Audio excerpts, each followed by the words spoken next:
Hello and good afternoon, everybody. Welcome in to Jim McAbee Field in beautiful Medford, Oregon. The site for today's matchup between your Roseburg Dr. Stewarts and the Medford Mustangs as we bring you coverage of American Legion Baseball in 2019 here on 541radio.com and on CBS Sports Radio 1490. The Score. The Roseburg Dr. Stewart's coming in with a 2-0 record in Area 4 League play after a sweep against the Klamath Falls Falcons last night in K Falls at Kiger Stadium. They stayed overnight and now make the trip here to Medford for an afternoon affair against the Mustangs, who split yesterday against the Grants Pass Nuggets. Doc's looking to hold on to first place in Area 4 and build an early lead for the Area 4 title and a berth in the 2019 state tournament. Big matchup coming up today. The Docs with 2 wins against the Mustangs already, both non-leaguers. We'll see if they can pull off a couple more here on the road at North Medford High School. We play here at Jim McAbee Field today, and normally it seems like most every other year we go over to Harry and David for league games against the Mustangs. But today, due to scheduling conflicts with the fields, there's other teams that use them. So today we are here at Jim McAbee Field for an afternoon contest in the midday sun. Expected to be a warm one, and we're expecting some good baseball here this afternoon as both these teams wrapping up some lengthy streaks of games in the last 8 days. We'll have the action for you as we continue on with our Supercuts pregame show here in the Steelhead Run Plaza across from Starbucks on Garden Valley Boulevard. Save time, check out styles online at supercuts.com. Docs and Mustangs coming up in the pregame show. We'll get a chance to catch up with head coach Jeremiah Robbins, talk to him about the matchup here today and what he thought of the team's pair of victories down at Klamath Falls last night. So we'll catch you up with Coach Robbins when we return. This is Doc Stewart's Baseball, streaming online at 541radio.com and on CBS Sports Radio 1490 The Score. Season is finally here, but remember, respect the water. Don't swim and don't go in the water if it's under 60 degrees. Swimming in water under 60 degrees is life-threatening. It could cause hypothermia, which means your limbs paralyzed and you can't get out of the water.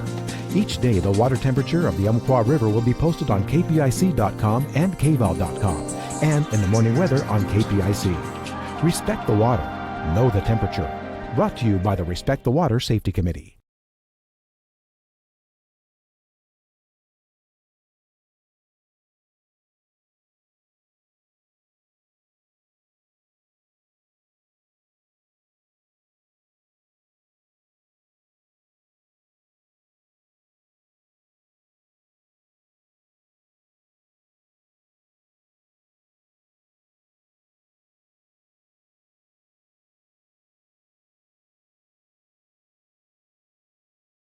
I am a nurse, a firefighter, a college student, a mother, and I am an American soldier.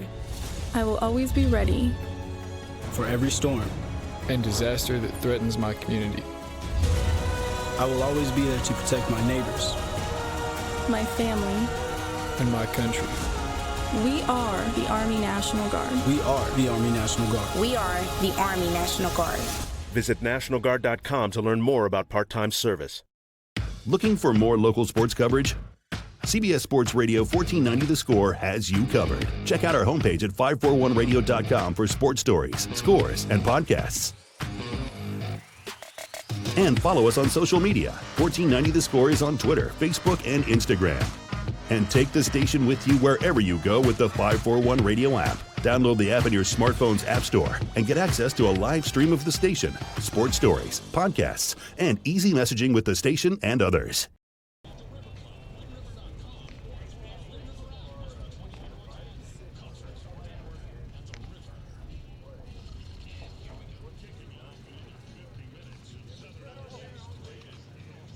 Back here with more of our Supercuts pregame show here on 541radio.com and on CBS Sports Radio 1490 The Score. Doc's back to action here this afternoon, taking on the Medford Mustangs, Area 4 League doubleheader, and we get a chance to catch up with head coach Jeremiah Robbins here. And Coach, last night a couple of big wins for the Doc Stewarts. You guys go on the road and win 2. It's always nice to win on the road in Area 4 play. How do you kind of evaluate things from last night for the Doc Stewarts? I was very pleased. Our guys gave a gutty effort in both games. The second game being down 3-0 and come back and put up a big crooked number and just kind of capitalizing on some of their errors that they made and running the bases very well. But I really liked our mindset down there at Klamath last night. And, boy, they competed. We've got 2 great efforts on the mound, so that's always good. I think we were talking as a staff, we only had 5 walks last night, which is good. We plunked a few guys, so we got to get that shored up. But other than that, man, the boys just went out there and played hard, and that's all we ask.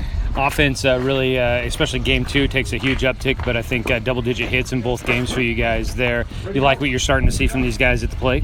I really am, and it all comes from developing an approach, and it will be continuous development, so we kind of understand that piece. But, they went up with some good mindsets and some crucial at-bats and got some big knocks for us. That was very pleased to see that. You mentioned pitching was pretty good for you overall last night. You were able to get away with only using 4 arms as well. Starters go kind of deep in those games for you, which is always a nice thing. How does that kind of set you guys up here for today's matchup against Medford? Well, basically saved our bacon for today for that to happen. We're a little bit behind the 8 ball right now with kind of our staff, but both those guys coming up and giving that effort for us, that allowed us to push a couple guys back to today that will pitch out of the pen. So that was huge for them. Obviously, we're at the end of a long game span here, and so it's been tough, and it's definitely been a grind, but I sure like what our pitchers are doing for us. You guys make your way here to North Medford High School today to take on the Medford Mustangs. You've already got a couple of wins against them, 1 on the road, 1 at home, but they always say that beating a team multiple times in one season is never an easy task because you guys get to know each other a little bit better. Do you feel like still early in the season there's a lot of unknowns just for you and within your own roster for another team to kind of have your number? You feel like you're going to be okay in that situation as you take on a team for a 3rd and 4th time here already early on in the season? Well, I think the big thing coming into today is, the team that's going to be mentally tough and focused on the process and getting after it's going to come out, I think, good on the good side on the scoreboard. They've kind of been under the same schedule as we have. They've gotten our tournament Thursday through Tuesday games, same amount of games. So, they're very well coached. Coach Maven and Coach White, they do a phenomenal job. And they got charts on our guys and we got charts on their guys. So, playing on the road in Area 4 is tough, and that's something we didn't really talk too much about. To go to Klamath and get 2 from them at their place, you come into these yards on these guys' home fields, it's going to be a tough grind for us. But we'll definitely be able to kind of pitch to some tendencies we've found. But they're going to compete. Whoever wants to compete for 14 innings will come out. And that kind of goes to something that we had talked about, competing on all the way through and going in with the mindset knowing that when you've got Roseburg across your chest, Doc Stewart's on your uniform, people are coming out gunning for you because they want to take you down. Do you feel like the guys are starting to kind of grasp that concept that they always have a target on their back? I sure hope they are. I mean, we've had so many good examples for them to see that. I think the last one would be the Eugene example of how they played game 1 of the tournament, and they ended up coming back and playing in the championship of the tournament. Still, they had a couple letdown games in between that could have went a different direction. So we know Medford, they probably don't like us very much, but the feelings are mutual, and we'll go out here and just play good hard baseball, and we'll check the scoreboard after 14 innings. All right, we thank head coach Jeremiah Robbins for his time here in the pregame show. We'll come back, get you ready to go for first pitch in game 1 of today's doubleheader from North Medford High School in Jim McAbee Field. This is Doc Stewart's Baseball on 541radio.com and on CBS Sports Radio 1490 The Score. Season is finally here, but remember, respect the water. Don't swim and don't go in the water if it's under 60 degrees. Swimming in water under 60 degrees is life-threatening. It could cause hypothermia, which means your limbs paralyzed and you can't get out of the water. Each day, the water temperature of the Umpqua River will be posted on kpic.com and kval.com, and in the morning weather on KPIC. Respect the water. Know the temperature. Brought to you by the Respect the Water Safety Committee. It's easy to spot people who participated in high school sports and activities. Right on time. They learned important lessons like leadership, teamwork, respect. Hey, our meeting moved to 10. We'll be ready. Values that last a lifetime. We need to focus on 3 factors. Support high school sports and activities in your community. When kids take part, they get set for life. At Brook Communications, our job is to get results for your business, period. We can take your story and tell it to the people you want to reach in a way that compels first-time clients to become repeat customers. We get them through your door so you can do what you were meant to do. Proclaim your sales message to the largest audience of any media company in Douglas County. Brook Communications dominates through the power of 5 radio stations and 541radio.com. Results amplified. Locally owned. Brook Communications. What rhymes with great? Participate. Where does greatness start? Here, in the classroom. On the stage. In the pool. On the field. Where will your greatness take you? To better grades. To more friends. Yeah! Be great. Participate!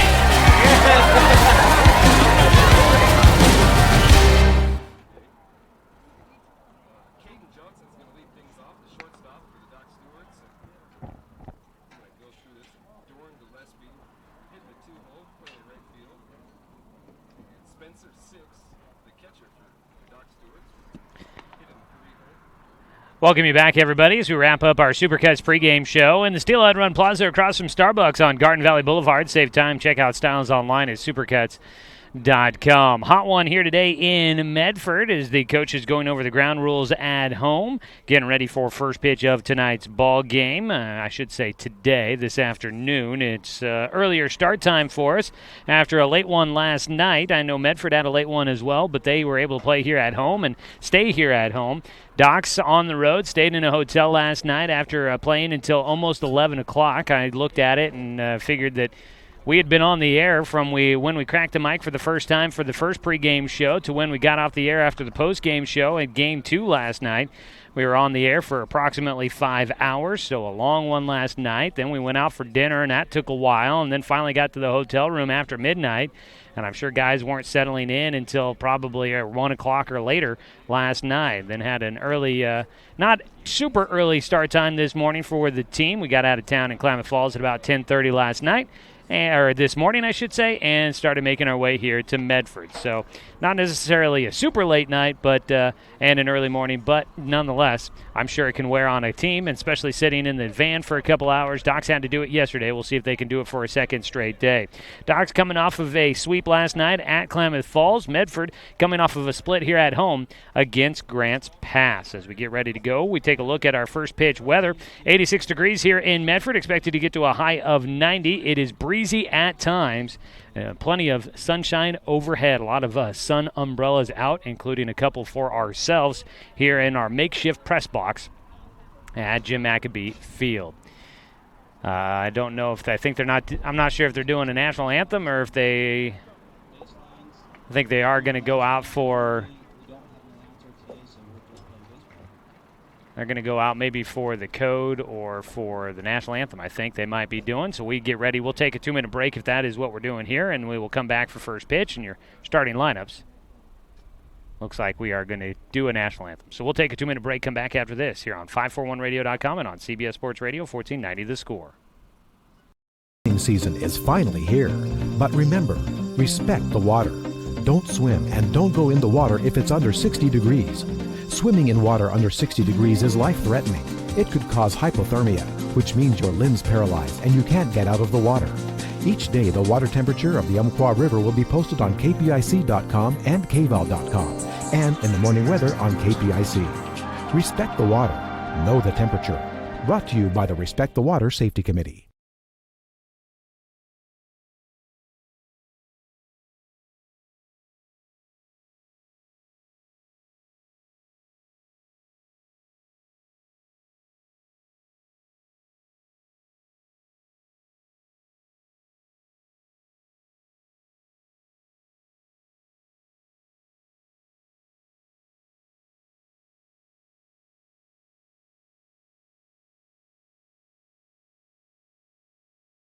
I am a nurse, a firefighter, a college student, a mother, and I am an American soldier. I will always be ready for every storm and disaster that threatens my community. I will always be there to protect my neighbors, my family, and my country. We are the Army National Guard. We are the Army National Guard. We are the Army National Guard. Visit nationalguard.com to learn more about part-time service. Looking for more local sports coverage? CBS Sports Radio 1490 The Score has you covered. Check out our homepage at 541radio.com for sports stories, scores, and podcasts.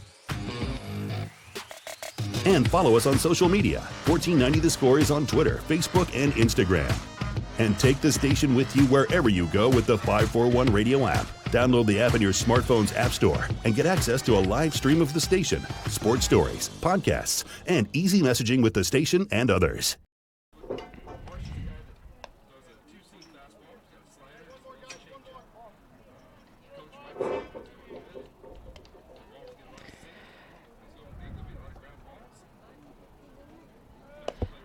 Come back here to Jim McAbee Field, getting ready for first pitch of Game 1 of a doubleheader between the Roseburg Dr. Stewarts and the Medford Mustangs. As we get ready for first pitch, it's time now to look at our Cooper's Pest Control starting lineups. Leading things off for the Roseburg Dr. Stewarts will be Caden Johnson starting at short. In right field is Doran Gillespie.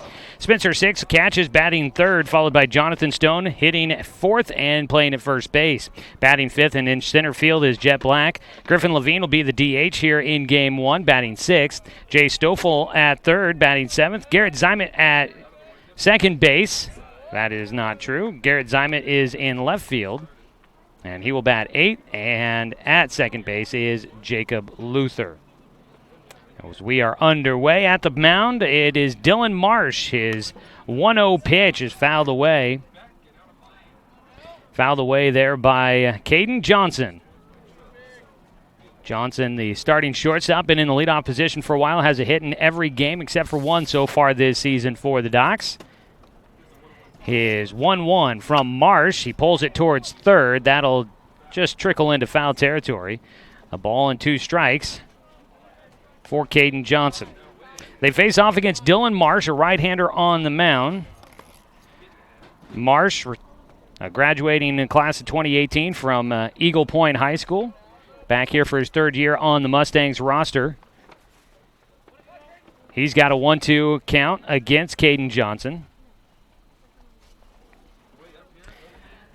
The 1-2 line drive gets into left field, and Caden continues his hot hitting here to start out the 2019 season. A line drive that gets over the top of the shortstop into left field. A leadoff single for Johnson, and he has now got a 3-game hit streak after his 6-game hit streak to start out the season. 1 on and nobody out. Doran Gillespie will bat, and if you want to talk about hot hitting, Doran Gillespie is a name you got to bring up. Dylan Marsh will fire the first pitch to Gillespie. Breaking ball outside in the dirt for ball 1. Gillespie with 2 3-run homers last night in the second game of a doubleheader against Klamath Falls. He hit them both in the same game. In fact, in back-to-back at-bats for him. He's got a 1-0 pitch count, and the throw goes over to first base to check on Caden. Looking around the diamond, Tavin Passy back behind the plate. Bennett Smith at first. Jeremiah Huffman at second. Zach Ankeny at short. And Stephen Ledendecker at third for Medford. Get you the outfield here in a second. The 1-0 pitch. A strike called against Doran. Ryan Sandoval in left. Josh Baptiste in center. And Darren Marsh, apparently the younger brother for Dylan, he's out in right field here at Jim McAbee Field, the home field for the North Medford Black Tornado during the spring season. 1-1 pitch to Gillespie. Off the end of his bat, that one headed towards the alley in right center. It's not very deep, but it's going to roll on the hard turf. Gillespie heading for 2, and tripping around third. Johnson will head back to the bag. Lost his footing as he came around third base. He could have had a chance to score the go-ahead run for the Doc Stewarts here in the top of the first inning, but he got tripped up by his own feet. I think some soft ground there. He goes down, gets back to the bag safely. It's a double for Doran Gillespie. Found the alley in right center, and it seemed like they might have bobbled it between Baptiste and Marsh out there, kind of curious on who was going to field it, and I think neither of them was 100% sure on that to begin. Gillespie with a double. He continues to slug the ball well. And the first pitch is ball 1 against Spencer Six, the left-handed hitting catcher. He has struggled a bit here to start out the season. But he did have a double last night, and he is excited about that fact. Told me so last night after the game. He gets one. That's going to fall in for a base hit, an RBI. Docs will take a 1-0 lead as we've had 3 straight base hits for the Doc Stewarts in the first inning. 6 will score Caden Johnson. Doran Gillespie up to third. 1-0 the score. Docs in front, swinging at a 1-0 pitch there for 6. He lines it into left field just over the top of the shortstop. Another line drive like that after Caden Johnson did it earlier. Doc Stewart's leading 1-0. Runners on the corners, nobody out. Cleanup man Jonathan Stone will bat. We do have an American flag out on a post in left field above the scoreboard. It is blowing from right field across the diamond towards left field, that left field line. So the ball is carrying out towards left field, but it would push it foul if you get something way up in the jet stream. The 0-0 pitch. It's the first pitch of the at-bat. The scoreboard here always trips me up when I first get here. Swing and a miss for strike 1 against Stone. It's got the score, the inning, the visiting score, the inning, and the home score. And I thought it was the count 1-1 with no out, and then I realized, no, that's the score and the inning. My own trepidation. So it's a breaking ball, swing and a miss for Stone. Goes to an 0-2 count. Jonathan had a double in game 1 of the doubleheader last night. Looking to pick up a base hit here and drive in another run. Doc's on top 1-0 in the top of the first inning. Darren Marsh struggling here. Didn't get to the outfielders for Medford. We'll do that here. Stone takes high. It's a 1-2 count. In the outfield from left to right for Medford, you've got Ryan Sandoval in left, Josh Baptiste in center, and Darren Marsh in right. Now that I say it, I feel like I did say that once already. We're getting things underway here. It was a late night for me, too. The 1-2 for Stone just misses. 2-2 count. Low and inside to the big first baseman. Glancing around the field, and I'd guess that Stone is probably the tallest guy out there right now. 2-2 count with nobody out and runners on the corners. Just outside, count will go full.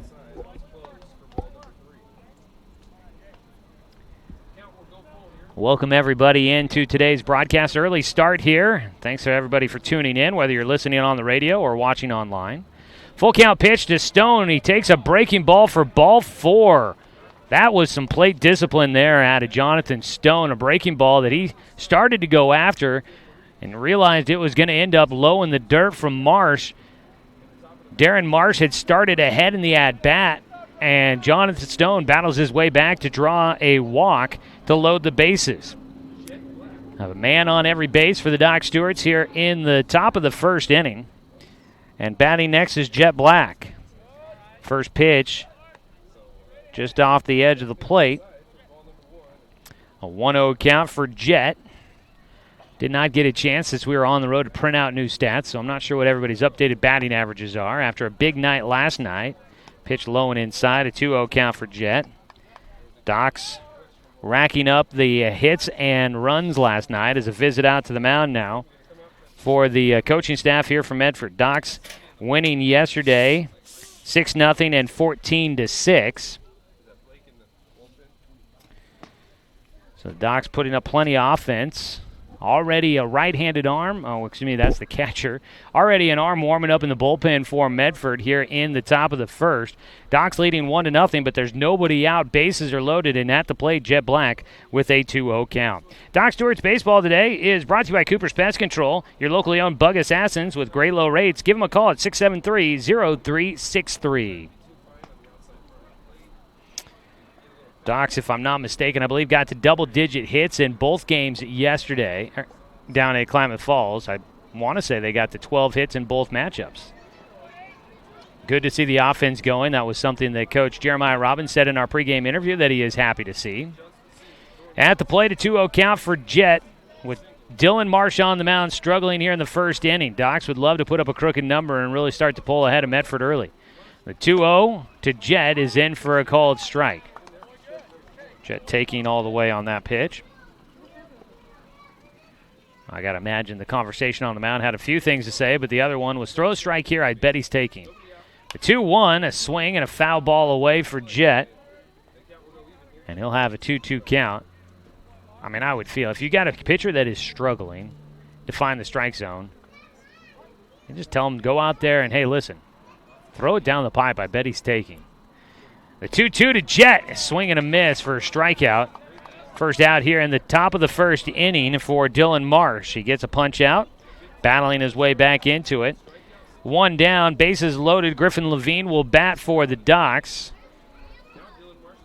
Levine will look to try and drive in a second run here in the first inning for the Doc Stewarts. Just need something to get out of the infield here.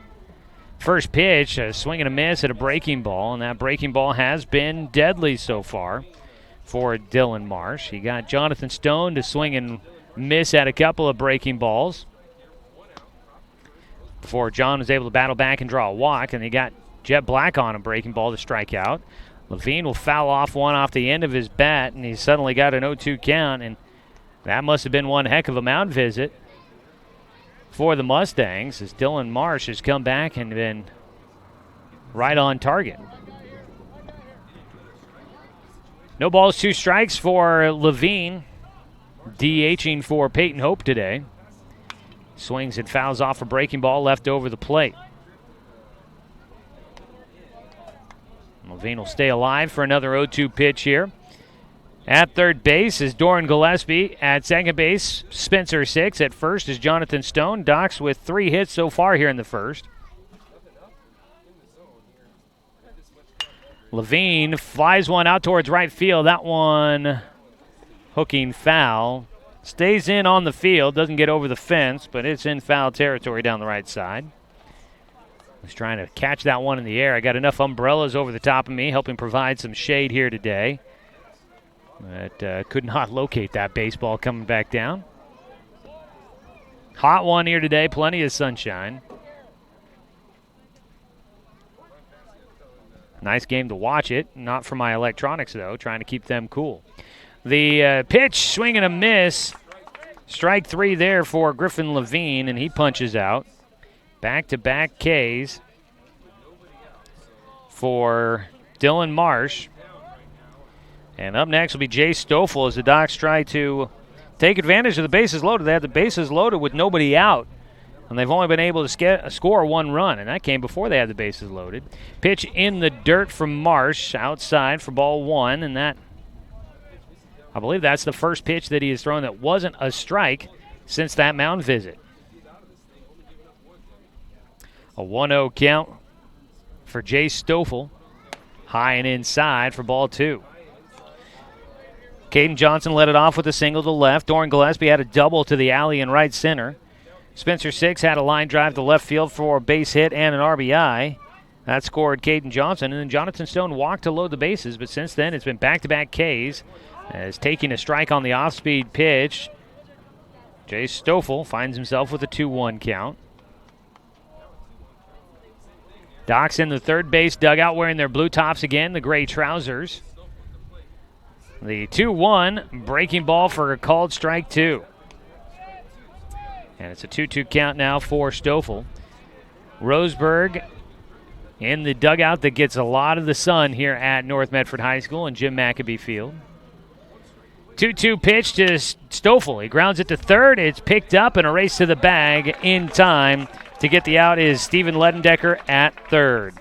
So the Doc Stewarts do take the lead. Unfortunately, they had a golden opportunity to add more to it, and they do not do so. After a half inning, Docs lead 1-0, 1 run on 3 hits, no Medford errors, and 3 men left on base for the Doc Stewarts. We go to the bottom of the first. Medford coming up to bat after this 60-second break on 541radio.com and on CBS Sports Radio 1490 The Score. Season is finally here, but remember, respect the water. Don't swim and don't go in the water if it's under 60 degrees. Swimming in water under 60 degrees is life-threatening. It could cause hypothermia, which means your limbs paralyzed and you can't get out of the water. Each day, the water temperature of the Umpqua River will be posted on kpic.com and kval.com, and in the morning weather on KPIC. Respect the water. Know the temperature. Brought to you by the Respect the Water Safety Committee. What rhymes with great? Participate. Where does greatness start? Here, in the classroom. On the stage. In the pool. On the field. Where will your greatness take you? To better grades.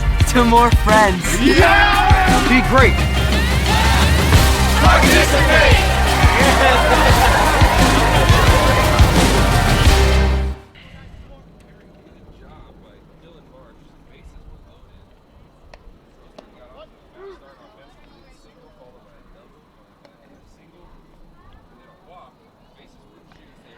Peyton Hope on the mound as we go to the bottom of the first inning for Medford. Leading things off will be Baptiste, Thompson, and Sandoval. Doc Stewart's Baseball today brought to you by Pepsi and Bigfoot Beverages. Pick up a delicious, refreshing Pepsi today. Looking around the diamond for the Doc Stewarts. Spencer Six back behind the plate. Jonathan Stone at first. Jacob Luther at second. Caden Johnson at short and Jay Stoffel at third. In the outfield from left to right is Zymet, Black, and Gillespie. You're starting a defensive alignment for the Docs as they will back up Peyton Hope, who will toe the rubber for the Doc Stewarts here today.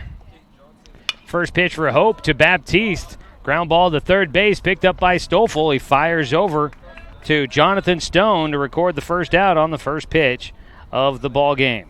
So that's a quick out there for Peyton Hope. One away. As Baptiste grounds out, and Bennett Thompson will bat. Can't ask for much better than that.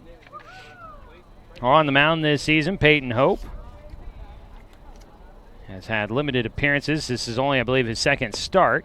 He misses low and inside on the first pitch to Bennett Thompson, the DH for Medford here today. Hope comes in with a 2-0 record on the mound, though. He'll miss low and inside against Thompson. And it's 2 balls, no strikes here. Thompson DHing for Marsh, the starting pitcher. Swing and a miss on an off-speed pitch from Hope.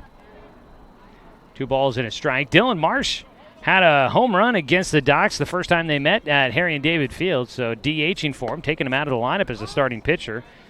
Kind of a tough loss there for Medford as they lose the bat, trying to let him focus on pitching. Strike called to make it a 2-2 count for Hope, who will wind and fire. Gets him to swing at one, and he fouls it down the third base line. Bennett Thompson will head back to the plate. Got caught reaching after a pitch that was tailing away from the right-handed batter. Back to the dish for another 2-2 pitch here for Thompson. Peyton Hope out there in the midday sun. Winds and he'll deliver. Off speed, another foul ball. Asked him after talking to him after one of the games earlier on in the season at home there, asked him if he grew since the last time I saw him. He said, yeah, actually, he had. He's a bit of a lengthy right-hander out there. He winds and will fire the 2-2 again. Strike 3 call. Got him looking. It's a punch-out for the second out here in the bottom of the first, 2 down. And that is your first strikeout of the game for Peyton Hope. Folks, don't strike out when it comes to water for your home. Trust More Well Drilling, keeping Douglas County green since 1947. Call them at 541-459-4039. 2 away. First pitch misses low to Ryan Sandoval. Sandoval from North Medford High School pitched yesterday against Medford. Got the win in game 1. Fouls it off. 1-1 count for Ryan Sandoval. Peyton Hope trying to hang on to a 1-0 lead here in the bottom of the first. He gets into his motion quick, misses low. 2 balls and a strike. This Medford team coming off of some disappointing losses, or 1 loss yesterday, disappointing. Game 2, they had the advantage. They were going to win, and they could not hang on. As a pitch inside to Sandoval gives him a 3-1 count. Game 2, Grants Pass tied it in the top of the 5th. Scored the winning run in the top of the 6th. Medford had the bases loaded in the bottom of the 6th to try and come back. And had the game-tying run on base in the 7th. As a ball well struck to center. Bounces up over the fence for a ground rule double for Ryan Sandoval. He hit that one to dead center field over the top of Jet Black in center. Hit off of the dirt that's out there from the, what I believe is a softball field out there in center. It's the infield dirt. That one hitting and bouncing over the fence. So a 2-out ground rule double for Ryan Sandoval. Puts a man in scoring position. Game-tying run out on base for Medford. 2 down.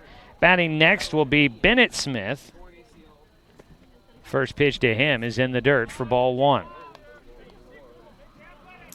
So the Doc Stewarts got 3 straight hits to start out the game, and then a walk loading the bases. But they only score 1. Here Medford gets 2 outs to start the game. And now a ground rule double with 2 outs, and a base hit here for Bennett Smith could tie this game up. So very different ways of going about getting runs across. We'll see if Peyton Hope can avoid giving up that lead. A 1-1 to Smith. Ground ball to second. Luther in front of it and smoothly throws to first. That'll wrap things up in the bottom of the first inning. Docs do get out of it, leave a man stranded in scoring position. No runs on 1 hit for Medford. No Doc Stewart errors, 1 man left on base. Through 1 inning of play, it's 1-0. Doc Stewart's leading the Medford Mustangs on 541radio.com and on CBS Sports Radio 1490 The Score. Looking for more local sports coverage? CBS Sports Radio 1490 The Score has you covered. Check out our homepage at 541radio.com for sports stories, scores, and podcasts. And follow us on social media. 1490 The Score is on Twitter, Facebook, and Instagram.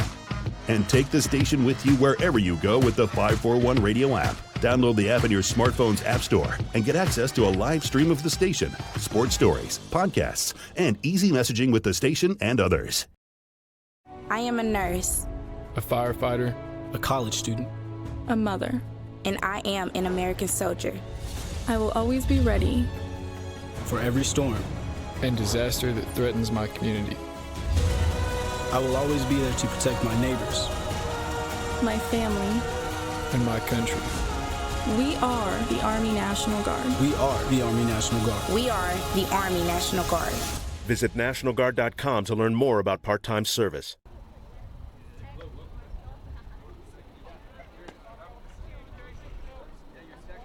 Top of the second inning, Docs leading 1-0 on top of Medford. Game 1 of a doubleheader here from Jim McAbee Field. Today's game brought to you by Chuck Swarm and Family Auto Repair. Are you ready to go where life takes you? Garrett Zyman will lead things off for the Docs. Zyman starting in left field here in Game 1 of today's doubleheader. First pitch for Dylan Marsh, a breaking ball across for strike 1 against Garrett. Marsh struggled there in the first inning, but they're going to leave him out there after getting a guy loose in the bullpen. He fought back after a quick visit to the mound and was able to battle back between the final few hitters there and limited the damage to just 1 run. He starts out with an 0-2 count here against Zyman. The 0-2 is high for a 1-2 count. Garrett getting some early playing time in his first year with the Doc Stewarts. Just finished up his sophomore season at Roseburg High School. Takes outside for a 2-2 count, so got to believe that's meaning good things for the youngster for his future. Should have a few years with this Doc Stewarts team. 2-2 pitch for Dylan Marsh. Swing and a miss for strike 3. Another strikeout for Marsh, 1 away.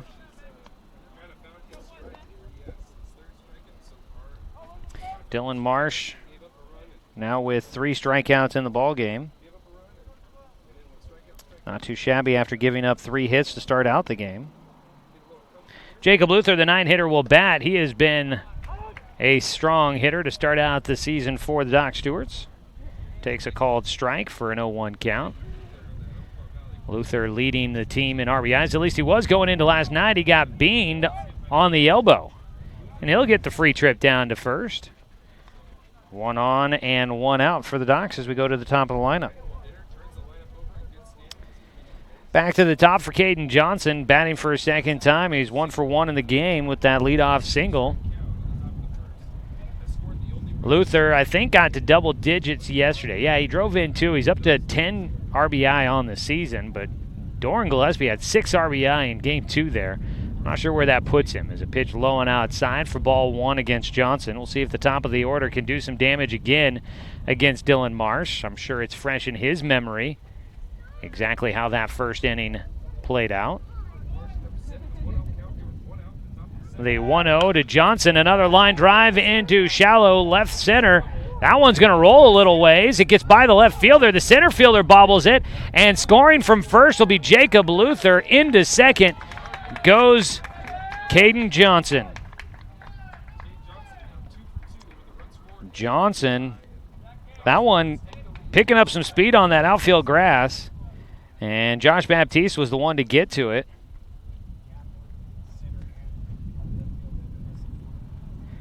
Baptiste backing up the left fielder, Ryan Sandoval, who couldn't cut that ball off in time. Kept rolling by him. So a one-out double for Caden Johnson. And the Doc Stewarts take a 2-0 lead here in the top of the second. Johnson continues to stroke the ball well. Doran Gillespie will bat. Takes the first one for a strike.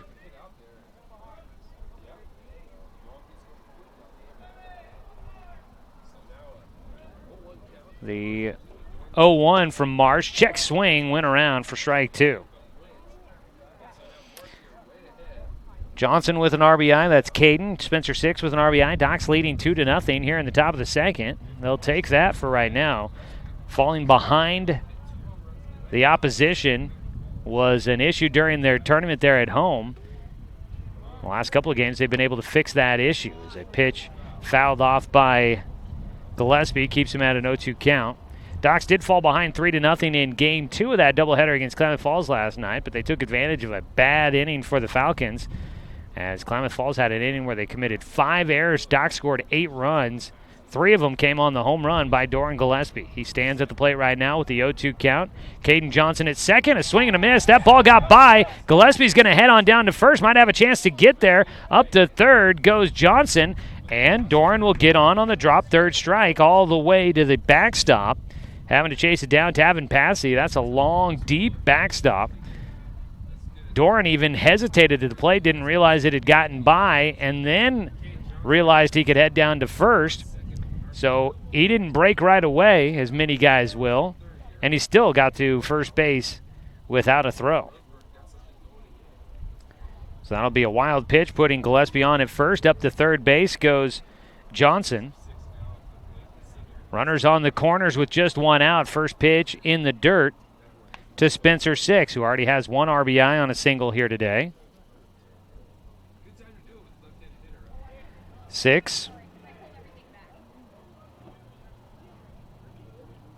His line drive went over the shortstop into left field.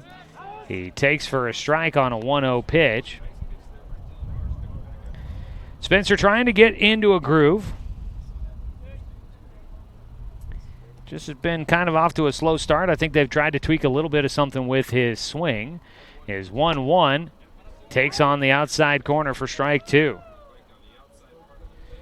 But a nice way to start things out today for him with that early RBI single. Diggs back in here, though. He has fallen behind against Marsh, working out of the stretch. His 1-2 pitch with runners on the corners. High and away, a 2-2 count.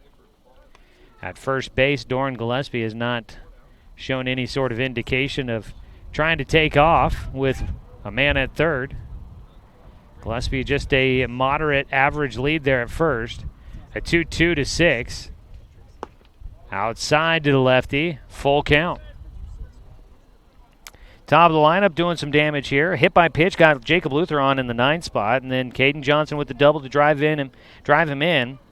Doran Gillespie reaching on a drop third strike. Runners at first and third with 1 out. Runner going on the 3-2 pitch in the air out to center. Gillespie has to head back to first, tagging at third. Johnson heading to the plate. The throw goes all the way, and it bounces away from the plate.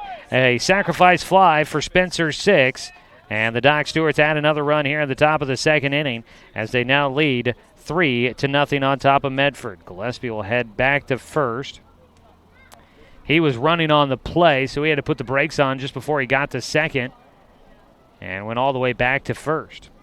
Sac fly for 6 makes it 3-0. Gillespie still on at first, as batting next will be Jonathan Stone. First pitch to Stone is strike 1. So 2 RBIs already today for Spencer 6. Not too shabby there.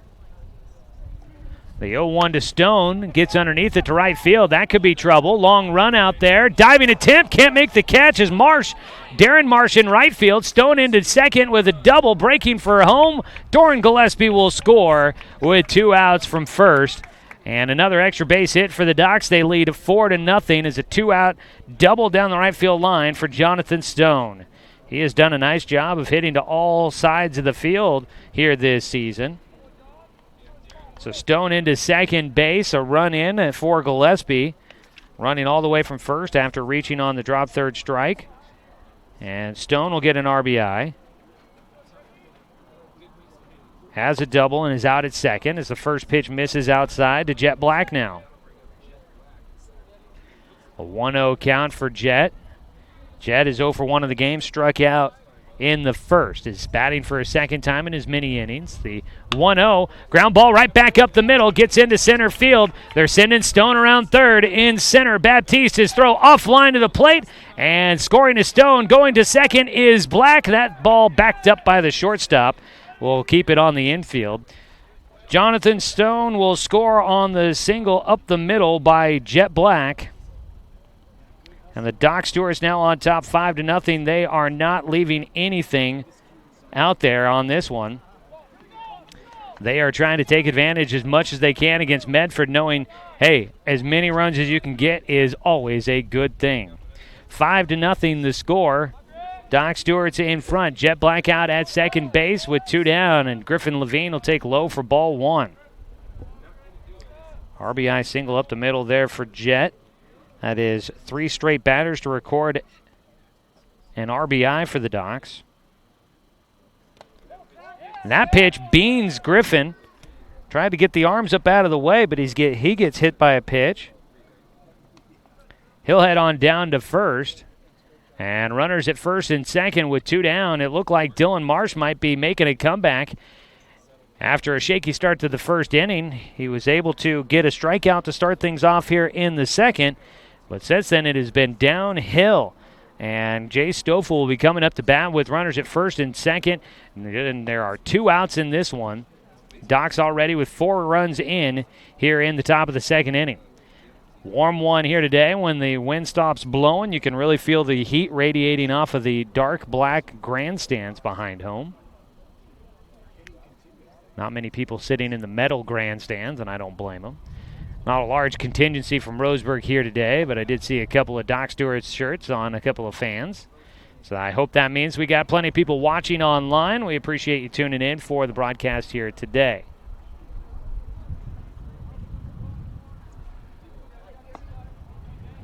No pitching change just yet. Dylan Marsh will stay in. Marsh up over 50 pitches so far through just 2 innings. Well, actually hasn't even gotten to a full 2 innings. First pitch now to Jay Stoffel. Ground ball to short. Knocked down there, and they go to second for 1. They only needed the 1. And the second baseman relays it to first as well. Zach Ankeny to Jeremiah Huffman to get the final out on a ground ball by Jay Stoffel. So the Doc Stewarts, they go on a rally, and they are able to get 4 more runs here in the second inning, leading 5-0 as we go to the bottom of the second. Peyton Hope with a nice lead to work with on 541radio.com and on CBS Sports Radio 1490 The Score. It's easy to spot people who participated in high school sports and activities. Right on time. They learned important lessons like leadership, teamwork, respect. Hey, our meeting moved to 10. We'll be ready. Values that last a lifetime. We need to focus on 3 factors. Support high school sports and activities in your community. When kids take part, they get set for life.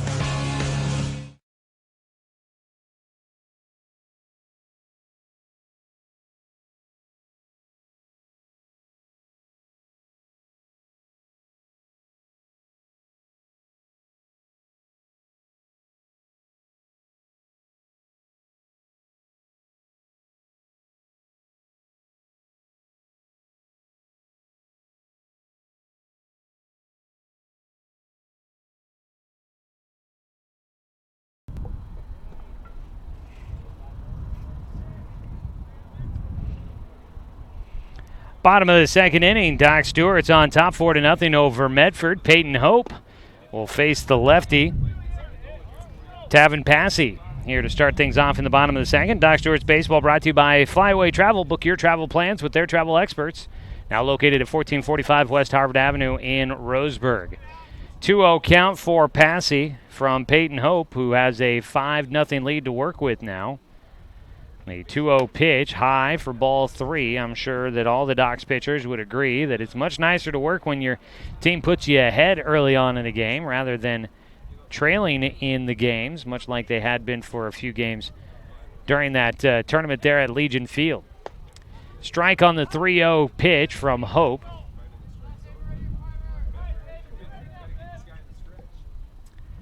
Peyton Hope will wind and fire. The 3-1 is outside for ball 4. Leadoff walk issued. 1 on. Zach Ankeny will bat. Ankeny, the shortstop.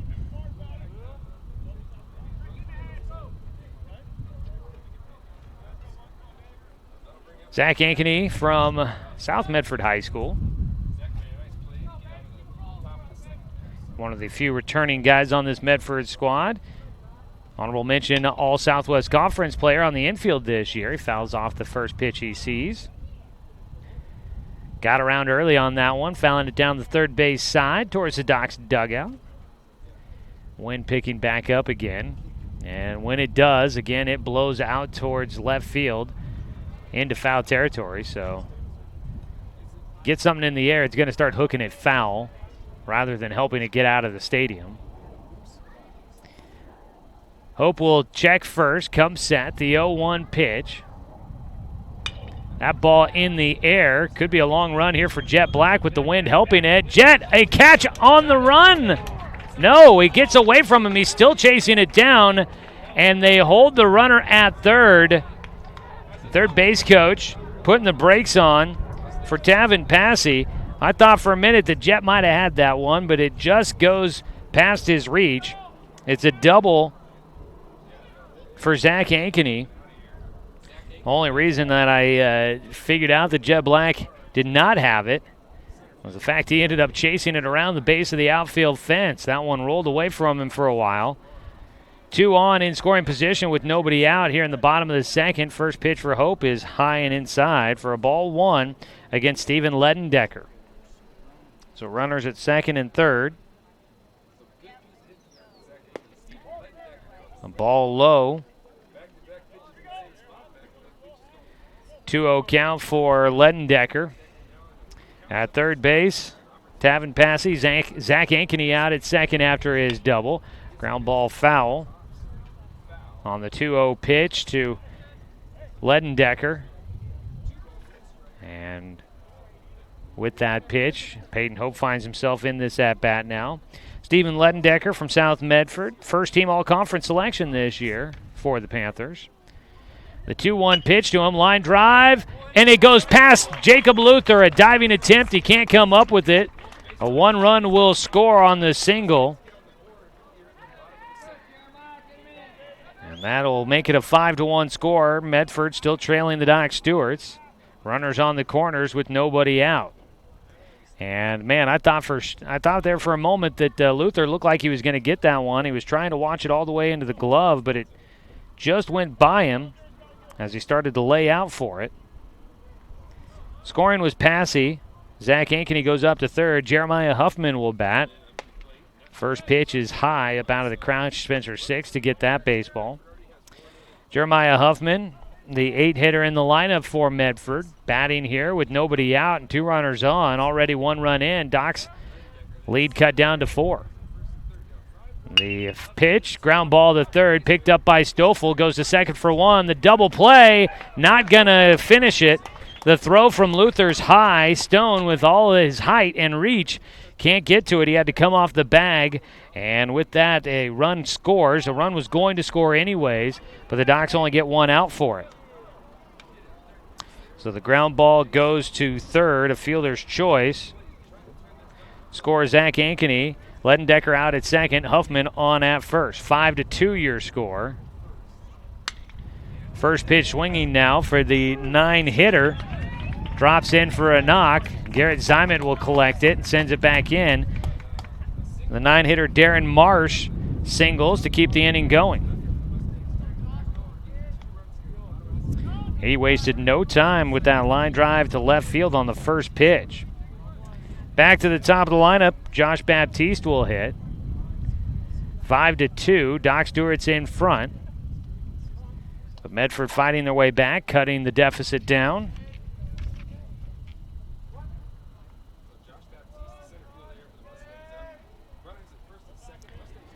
The first pitch to Baptiste, swing and a miss for strike one.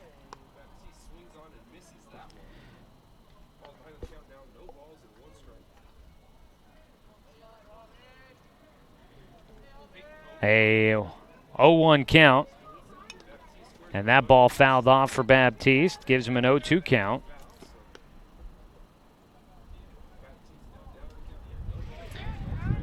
Just one out for the Doc Stewarts here in the bottom of the second. Medford rallying back. You knew they would. That's why you get as many as you can when you can. The 0-2 to Baptiste. Ground ball back to the mound. And Peyton Hope had a chance at a double play on a comebacker right at him. And it seemed as if he was confused on which base to throw to. And he settles on getting just the out at first. So the runners go to second and third. Could have been an inning-ending double play, but Hope only gets the one. Marsh at second, Huffman at third. Bennett Thompson will bat, check swing, and it is for a strike.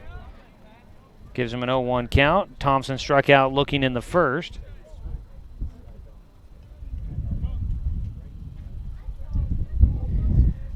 Thompson with two runners in scoring position, going to try and bring them around, see if they can continue to cut down this lead by the Docs. 0-2 count is in the foul ball there. Thompson waits for the pitch from Hope, trying to get through this second. That ball lined foul. Stays 0-2 for Peyton, who is up to about 36 pitches. I'm always the unofficial pitch count. I never trust it completely. The 0-2. Ground ball foul again as Thompson continues to battle. Needing one more out to get through this frame. Doc's hoping that Peyton can manage it here. The 0-2 again. That ball lined to left field. Garrett Zymet over his head, going to roll to the fence. 2 runs will score. And heading for second will go Thompson. He'll stop there. Throw gets over the head. Nobody's covering third, but he'll stay at second base. A 2-out double gets over the top of Garrett Zymet in left field. He came charging in, but the ball carried on him. Huffman and Marsh both score. Thompson at second. And now a quick visit out to the mound for pitching coach Bo Kearns. 5-4 our score, and just like that, Medford back into it as they put up 4 runs to match what the Docs did in the top half of this second inning. They'll put up 4 of their own here in the bottom of the second. Double for Thompson. That is the 4th hit here in the second inning for Medford. Second double for the Mustangs. Ryan Sandoval, the 8-hitter, will bat. He had a ground rule double over the center field fence his last time up. So obviously a dangerous hitter coming to the plate for Medford. One swing away of maybe giving Medford a lead or tying the game. Peyton Hope trying to get out of it here. He did have an opportunity to do so with that ground ball back to him that he could not settle in for a double play option. First pitch to Sandoval is a breaking ball, low, a 1-0 count. Out at second base, Bennett Thompson just drove in 2. Windy day here in Medford. Time called before the next pitch. Windy day, I'm sure that has come into play in some sort of effect on the way the ball has been carrying around the park. Pitch, Beans Ryan Sandoval, and he'll get on base. The go-ahead runner on now for Medford. So Peyton Hope was cruising with a 5-0 lead. The defense has not necessarily helped him. He hasn't helped himself, and now he faces the ninth batter here in this frame, and he misses low to Bennett Smith.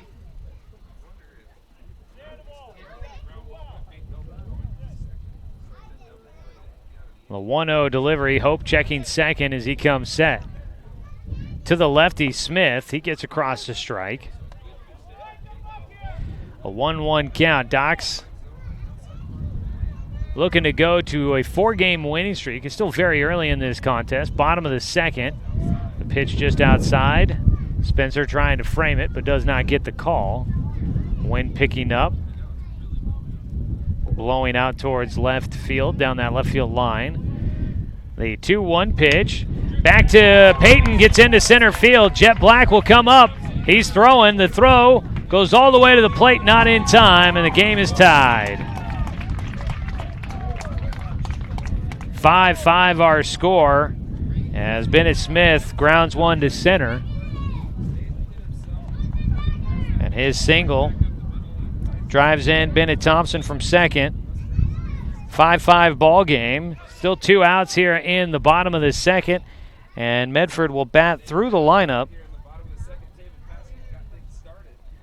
Tavin Passy will bat for a second time. First pitch swinging for him is in the air to right field. Doran Gillespie comes in. He makes the catch for the final out. But Medford strikes as they come back to tie the game. 5 runs in the bottom of the second. We're tied at 5 going to the top of the third on 541radio.com and on CBS Sports Radio 1490 The Score. At Brook Communications, our job is to get results for your business, period. We can take your story and tell it to the people you want to reach in a way that compels first-time clients to become repeat customers. We get them through your door so you can do what you were meant to do. Proclaim your sales message to the largest audience of any media company in Douglas County. Brook Communications dominates through the power of 5 radio stations and 541radio.com. Results amplified. Locally owned. Brook Communications. It's easy to spot people who participated in high school sports and activities. Right on time. They learned important lessons like leadership, teamwork, respect. Hey, our meeting moved to 10. We'll be ready. Values that last a lifetime. We need to focus on 3 factors. Support high school sports and activities in your community. When kids take part, they get set for life.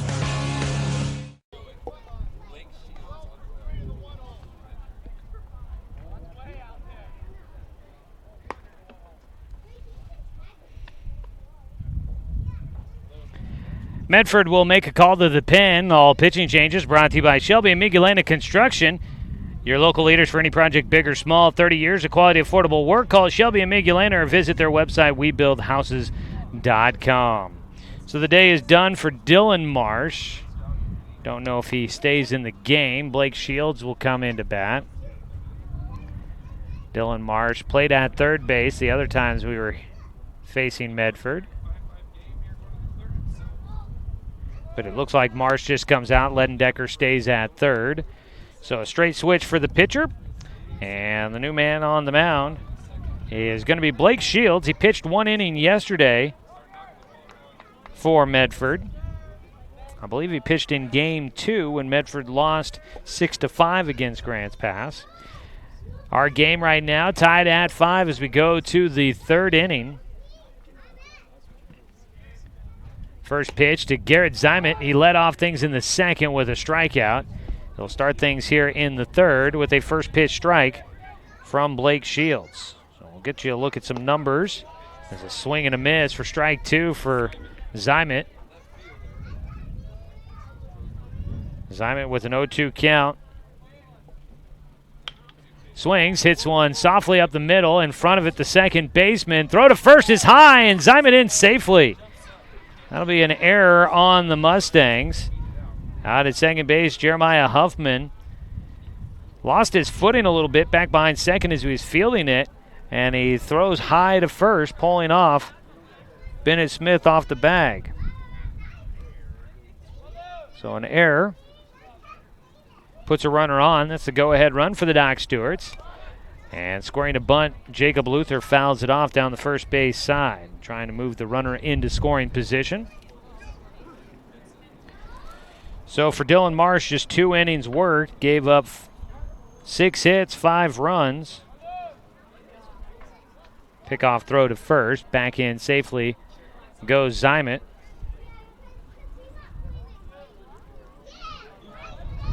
Marsh, 5 runs, all earned, 1 walk, 4 strikeouts, and 2 hit batters. Luther squared to bunt, but takes for ball 1. It's a 1-1 count with nobody out.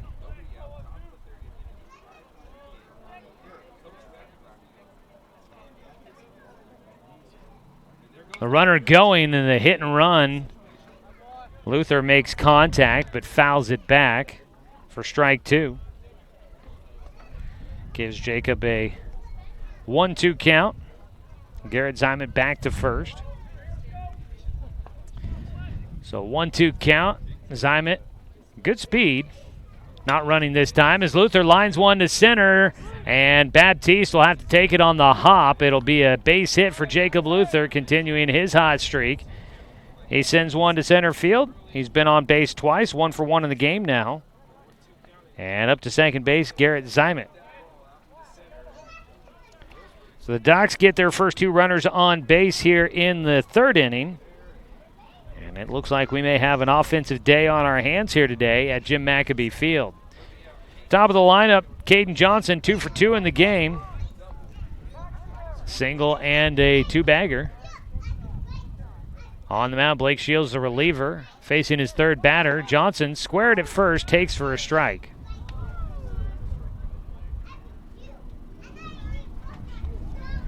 Caden Johnson has flown into the shallow outfield area in his 2 at-bats, and they're not playing him all that close as he lays down a bunt, third base side. The third baseman throw to first. Oh, they say that the second baseman, Huffman, got his foot on the bag. The throw was pulling him off. I'm a little surprised that they give it to him. There is a sac bunt for the first out. Up to third base goes Garrett Zymet. To second goes Jacob Luther. 2 runners in scoring position, 1 away for the Docs, and the heart of the lineup coming up here. Doran Gillespie will bat.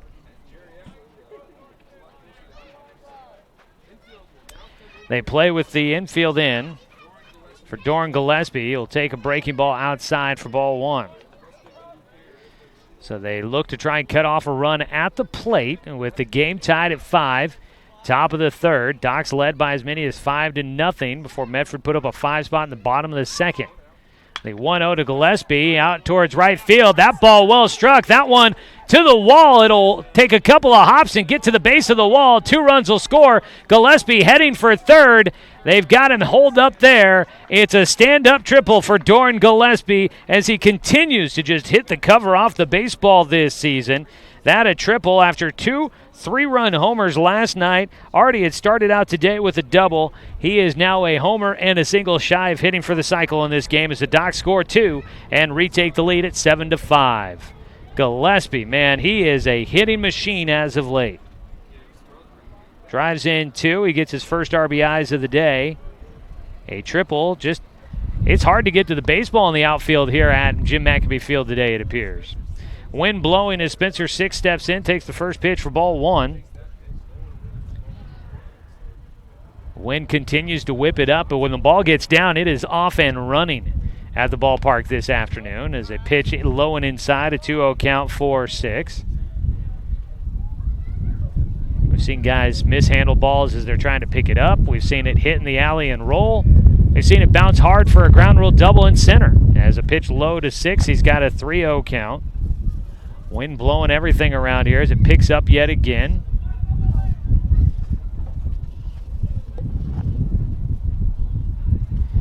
Man at third is Doran Gillespie. Defense playing in again as 6 will take ball 4. Walks to put runners on the corners. New man in the game, Blake Shields, giving up the tie ball game with 2 runs here in the top of the third. And that'll prompt another visit to the mound for Medford's coaches. So that means that Dylan Marsh will not factor into the decision here today. Marsh, the 5 runs he gives up, not going to be the final score for Roseburg. Now 2 more runs in, 7-5, Doc's in front. Doc Stewart's baseball this afternoon brought to you by Bimart. Score big at Bimart where you can get ready for your season for less. The wind continues to blow things around here. Thankfully, I did utilize a few zip ties to make sure my umbrellas, the minimal amount of shade I can create for myself here, everything seems to be staying put at the moment. That, unfortunately, is why, for those of you watching online, you've got an umbrella in the shot here. Trying to keep the electronics in the shade, and I'm not succeeding. I swear, every time I come here, I tell myself I'm going to figure out which way the shade goes, and every time I come here, I get it wrong. You'd think after this many years, I'd start to figure it out. I have not. We've got 1 out with runners on the corners. First pitch from Shield is bounced in to Jonathan Stone. Stone in the ballgame, 1 for 1.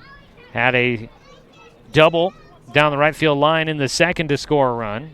Walked in the first inning. He's batting for a 3rd time in the 3rd inning. The 1-0 pitch, he fouls off for strike 1.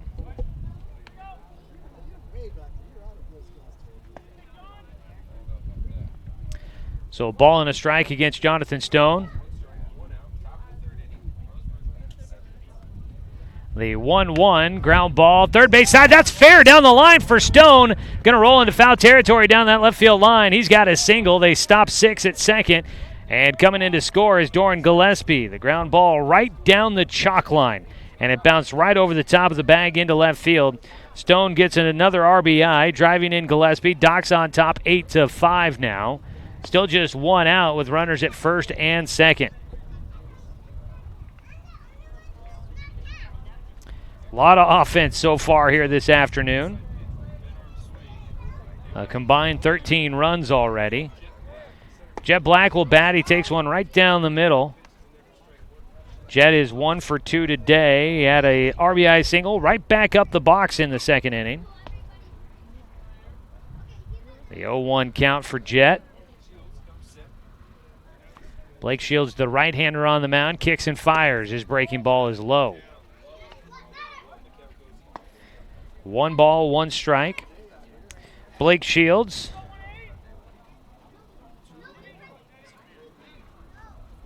I know his name's on my lineup here somewhere. Ground ball towards third. Taken. Step on the bag for 1. The throw across for the double play. And Blake Shields from South Medford High School will get out of things here in the third, thanks to some great work at third base by Stephen Ledendecker. Ledendecker making the double play, stepping on the bag, getting Spencer 6, and throwing across the diamond to get Jet Black. That'll finish things off, but the Doc Stewarts get 3 runs on 3 hits. There was 1 Medford error, and the Doc Stewarts will leave 1 man left on base. Come back with the bottom of the third. Doc's on top, 8-5 here on 541radio.com and CBS Sports Radio, 1490 The Score.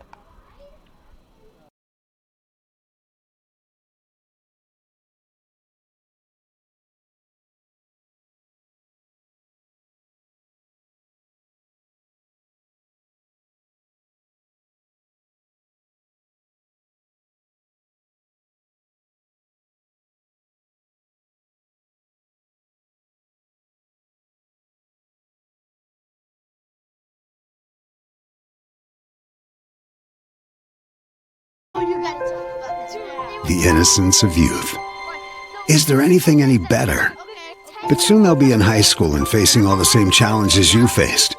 How to make friends, how to fit in, how to be cool. We want our children to have everything they'll need to live fulfilling and productive lives. Make sure the kids in your family are among the more than 120,000 participants here in Oregon who take part in high school sports or activities.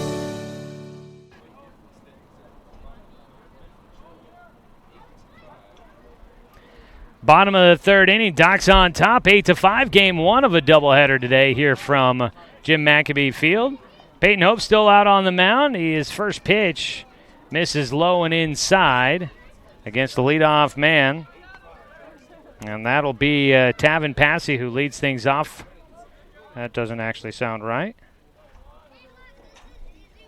I think Passy was the last man out as they first pitch. Zach Ankeny, second pitch of the at-bat. He hits one to right field. Doran Gillespie will get it, sends it back in, and a base knock for Medford. So it is Zach Ankeny that was at the plate. I forgot to write down the last out in my book. Thankfully, I have other scoring options. Line drive to right field for a leadoff single for Zach Ankeny. One on with nobody out for Peyton Hope.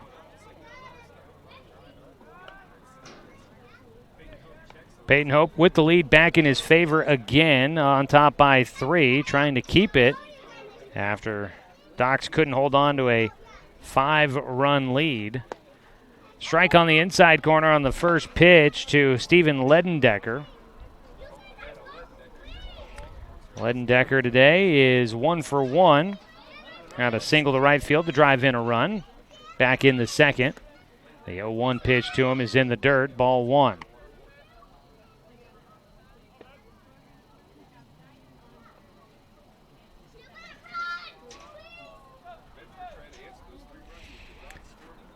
A ball and a strike here against Ledendecker.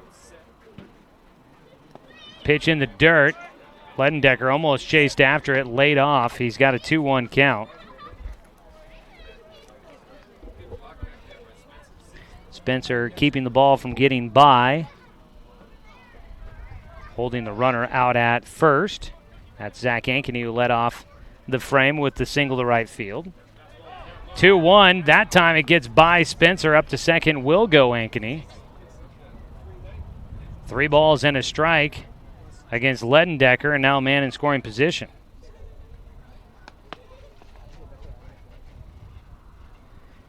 Peyton Hope trying desperately to get to 3-0 on the season. Right now, this has been quite the battle back and forth between these two teams. A lot of runs getting scored. Still Docs leading 8-5. As a ball up the middle, softly hit. Shortstop Caden Johnson gets underneath it there. A soft liner for out number 1 off the bat of Steven Ledendecker. Zach Ankeny back to the bag at second just in time before Johnson flipped to the bag to try and double him off. 1 away. Going to have a pinch hitter here, it looks like. Chase Costanti, that's what I thought I heard there. First pitch to Costanti. It's high and inside. So Jeremiah Huffman comes out of the game. And batting in his spot is Chase Costanti. The 1-0 is in the air out towards right center. It gets in. Jet Black will collect it. He fires it back in. The relay throw does not go to the plate. It's an RBI single for Chase Costanti. Coming in a pinch hit appearance. Flies one out to right center, and as I said, the ball just keeps flying around the park here today. And the runs keep scoring. 5-6 now the score. Still 1 out with the man on at first. Back to first base goes Costanti on a pickoff throw by Hope. And we had 14-6 last night between the Docs and Klamath Falls. As a first pitch strike in against the 9-hitter, Darren Marsh. Last night, 14-6. That was the most runs the Docs have scored in a game this season. We might see that eclipsed as a sharply hit ball down the left field line goes foul. 0-2 count now for Darren Marsh. The brother of Dylan Marsh, starting pitcher who lasted only 2 innings in this contest.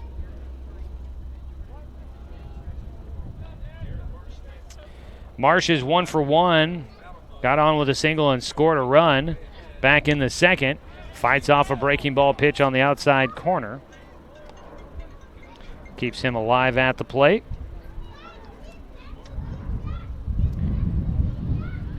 Another 0-2 pitch for Peyton Hope. At first base is Costanti. Hope, after a long look that direction, misses inside. Ball 1 in the at-bat for Marsh. Both these teams not giving in. Docs obviously jumping early on Medford. But Medford battling their way back, and the Docs just fighting right back to retake the lead. As another pitch inside, and it got him. And out to the mound is going to go head coach Jeremiah Robbins to have a conversation here. That puts runners at first and second with just one away as Coach Robbins heads out there to have a conversation. And they are going to make a call to the pen. Quick hook here for Jeremiah. There had not been a visit to the mound here in this inning, and Jeremiah says he's seen enough. It's going to be Drake Bourgeois that comes on in relief for the Doc Stewarts. We'll take a 60-second break, come back after this. A call to the pen brought to you by Shelby and Migulana Construction on 541radio.com and on CBS Sports Radio 1490 The Score. Season is finally here, but remember, respect the water. Don't swim and don't go in the water if it's under 60 degrees. Swimming in water under 60 degrees is life-threatening. It could cause hypothermia, which means your limbs paralyzed and you can't get out of the water. Each day, the water temperature of the Umpqua River will be posted on kpic.com and kval.com, and in the morning weather on KPIC. Respect the water. Know the temperature. Brought to you by the Respect the Water Safety Committee.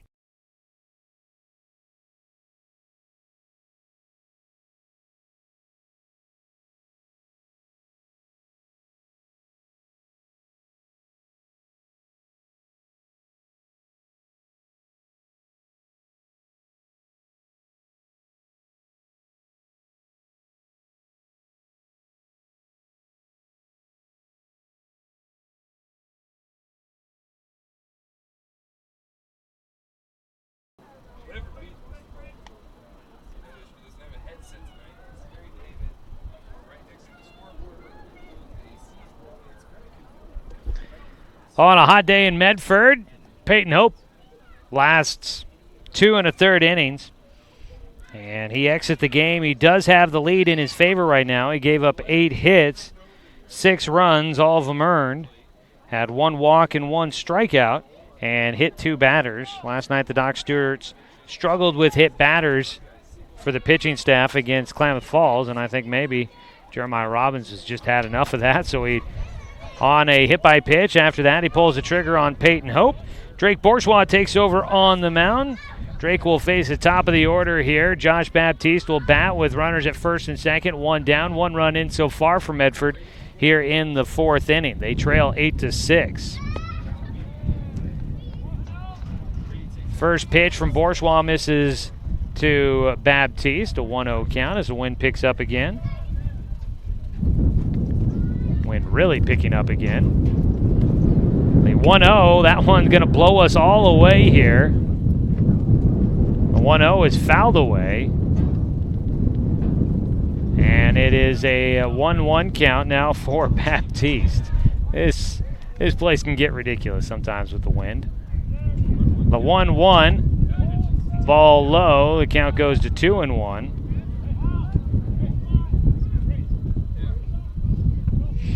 2 balls and 1 strike.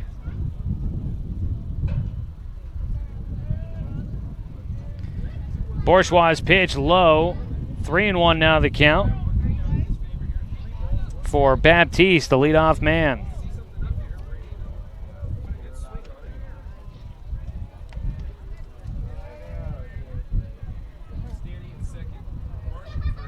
The pitch swung on and missed, and this is not Baptiste.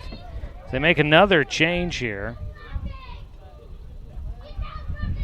It is, I believe, Brady Buchanan that's batting. A couple of changes coming up here in the 3rd inning for Coach Nate Maben and the Mustangs. Ground ball right side, gets into right field. Doran Gillespie will charge in to get it. 1 run in. It's a 1-run ball game. Still just 1 out here in the 3rd. An RBI single for Buchanan. And coming in to score was Chase Castani from second. Dylan Marsh goes first to third. Darren Marsh goes first to third. And one out. It's a one-run game again. 8-7 now your score.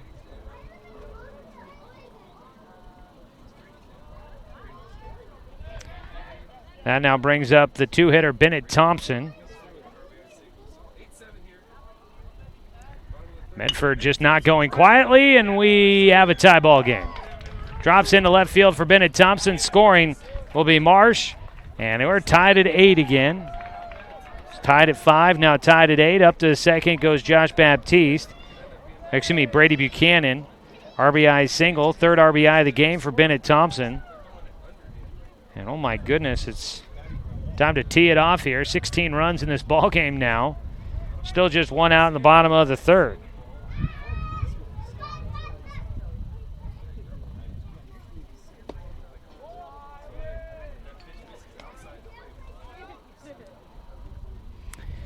Hitting now is Ryan Sandoval with runners at first and second.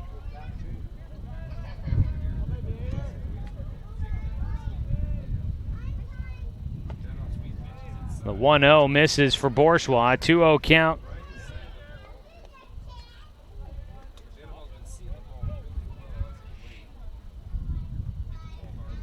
Two balls, no strikes for Drake Bourgeois. Coming on in relief for Peyton Hope, and he has not had the number, and he skips one in that bounces off the shin guard for Spencer Six and gets away. A 3-0 count now for Sandoval, and he's got two runners in scoring position.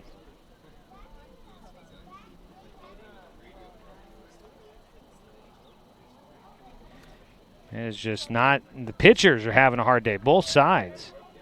Bourgeois' 3-0 pitch. Sandoval will take for strike one.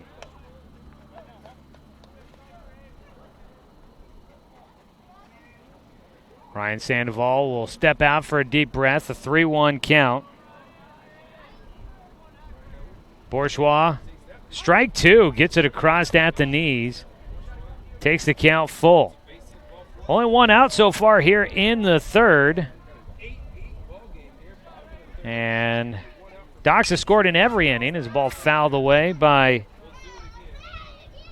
Sandoval. He'll have another 3-2 pitch coming up. Docs have scored in every inning. Medford scored 5 in the second. They add 3 more here in the third.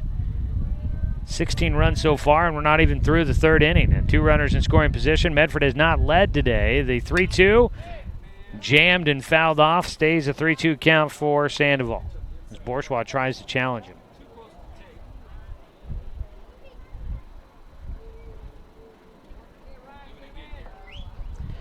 Three-two count yet again for Bourgeois. Breaking ball high and inside. That one buzzing right by the cheek of Ryan Sandoval. And the walk will load the bases, just one out. And Bennett Smith will bat next.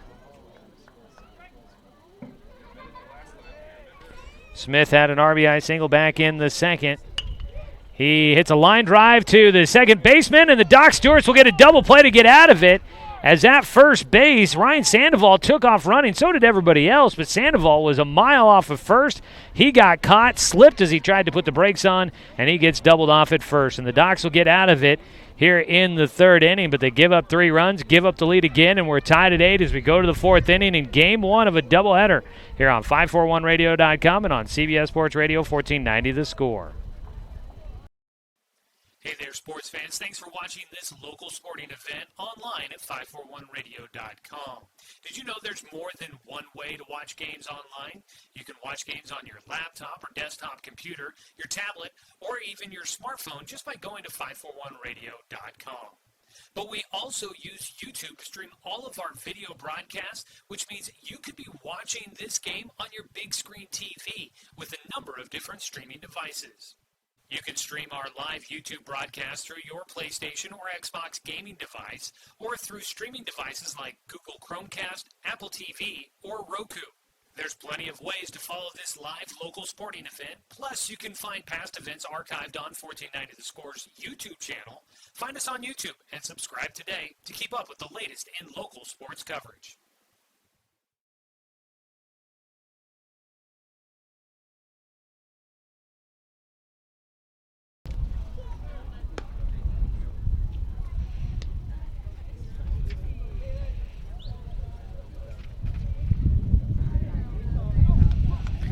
Top of the fourth inning, tied at 8.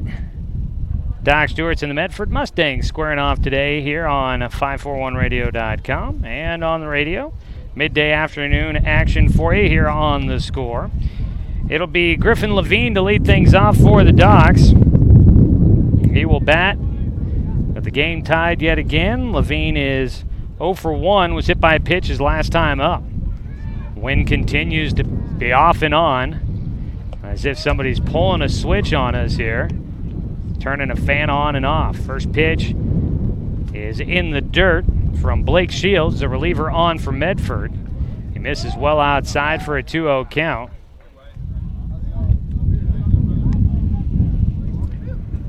In the ball game so far, for your Docs, 8 runs on 9 hits, no errors. For Medford, 8 runs on 10 hits and 1 error. High and inside for Levine. He takes a 3-0 count. And I'm impressed with my ingenuity here with keeping these umbrellas where I have them, but man, I am worried they are going to fly away in this wind, as a fastball from Shields will make it a 3-1 count. Just trying to keep everything in place and keep the equipment at least somewhat on the cool side. That ball popped up in the air by Levine, drifting out of play. Count goes full. Nobody out here leading things off in the top of the fourth inning. Doc Stewart's Baseball Today brought to you by Cruise Farms Market, now open for the season. Don't forget the pie. It's a swing and a miss. Blake Shields comes back to get Griffin Levine, his second strikeout of the game for Levine. And for Blake Shields, that's the first punch out he's had in relief. One down, and Jace Stoffel will bat. Jace has reached a couple of times on a fielder's choice. First pitch misses for ball 1.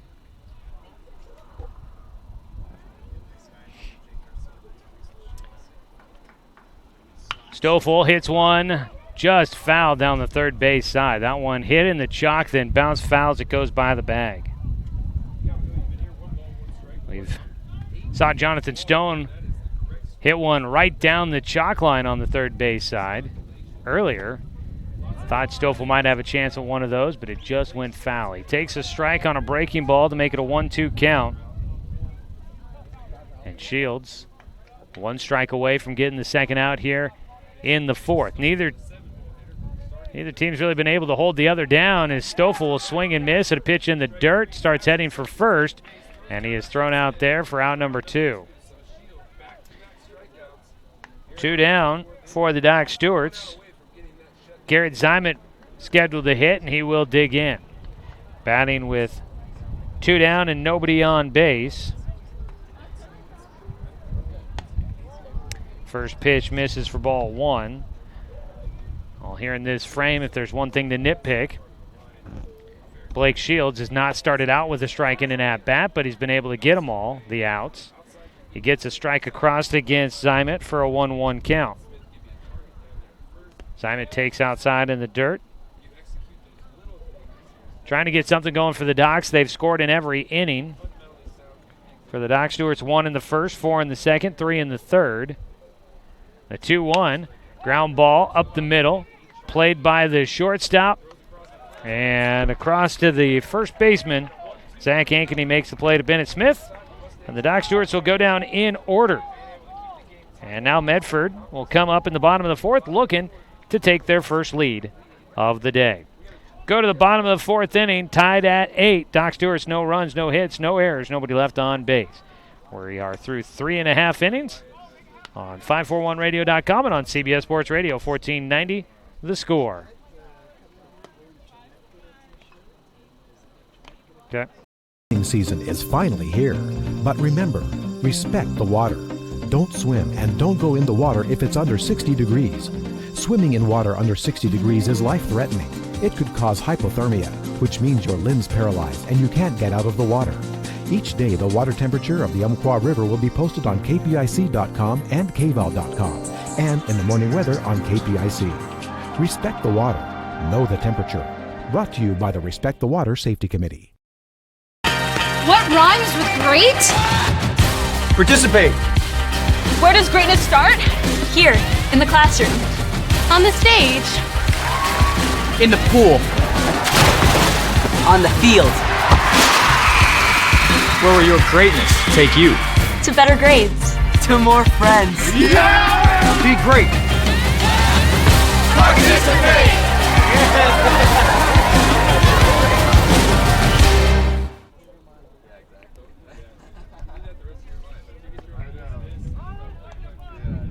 Bottom of the fourth inning, Drake Bourgeois on the mound fires a first pitch fastball for strike one, as he will be out there for a second inning of work. He gets a foul ball for strike two, as Bourgeois, trying to keep it a tie ball game at 8-all, faces off against the catcher Tavin Passy.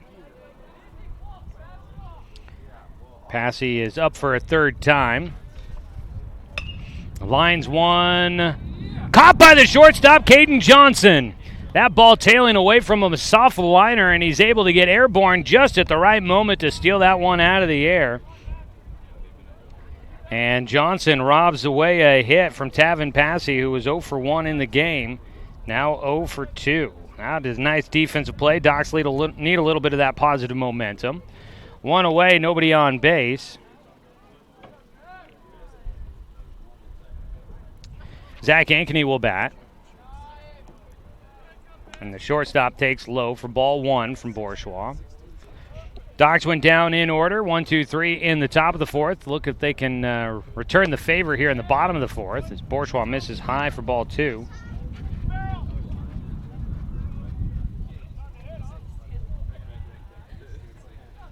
Two-0 delivery. High and inside. 3-0 count.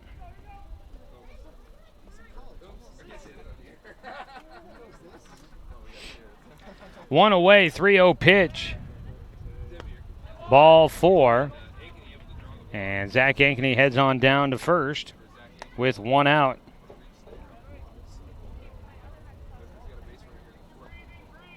So we got one man on. Docs will look for a double play here. They've turned one so far. Almost had a second, but Jacob Luther misfiring to first a little high. Zach Ankeny is 2 for 2 in the game with a double and a single. First pitch low inside for ball one. Bourgeois in relief of Peyton Hope. Peyton Hope will not factor into the decision today. It's a swing and a miss on a high fastball for Ankeny. Goes chasing after that one. 1-1 count. Hope will not factor into the final decision. Exiting the game and then the game getting tied up once he left. A 1-1 pitch from Bourgeois. Swung on and missed. No, fouled off. A ball and 2 strikes against Zach Ankeny. Should double check here. All 8 runs are credited at the moment to Peyton Hope. So he exited with 6 runs in, but 2 more runs came in and they went to his total. A 1-2 pitch for Bourgeois' breaking ball. Misfired on that one. Didn't get enough of it. Didn't get on top of it enough. Get the break action on it. That ball sailing high and inside to the hitter as Zach Ankeny moves it to a 2-2 count. Bourgeois needing a strike here. Gets it. Swing and a miss for Ankeny. He goes down. A strikeout for Drake Bourgeois, his first in relief. Don't strike out when it comes to water for your home. Trust more well drilling, keeping Douglas County green since 1947. Call them at 541-459-4039. 2 down, 1 on. And batting is Steven Ledendecker. Runner going. Throw down to second. The tag. Got him.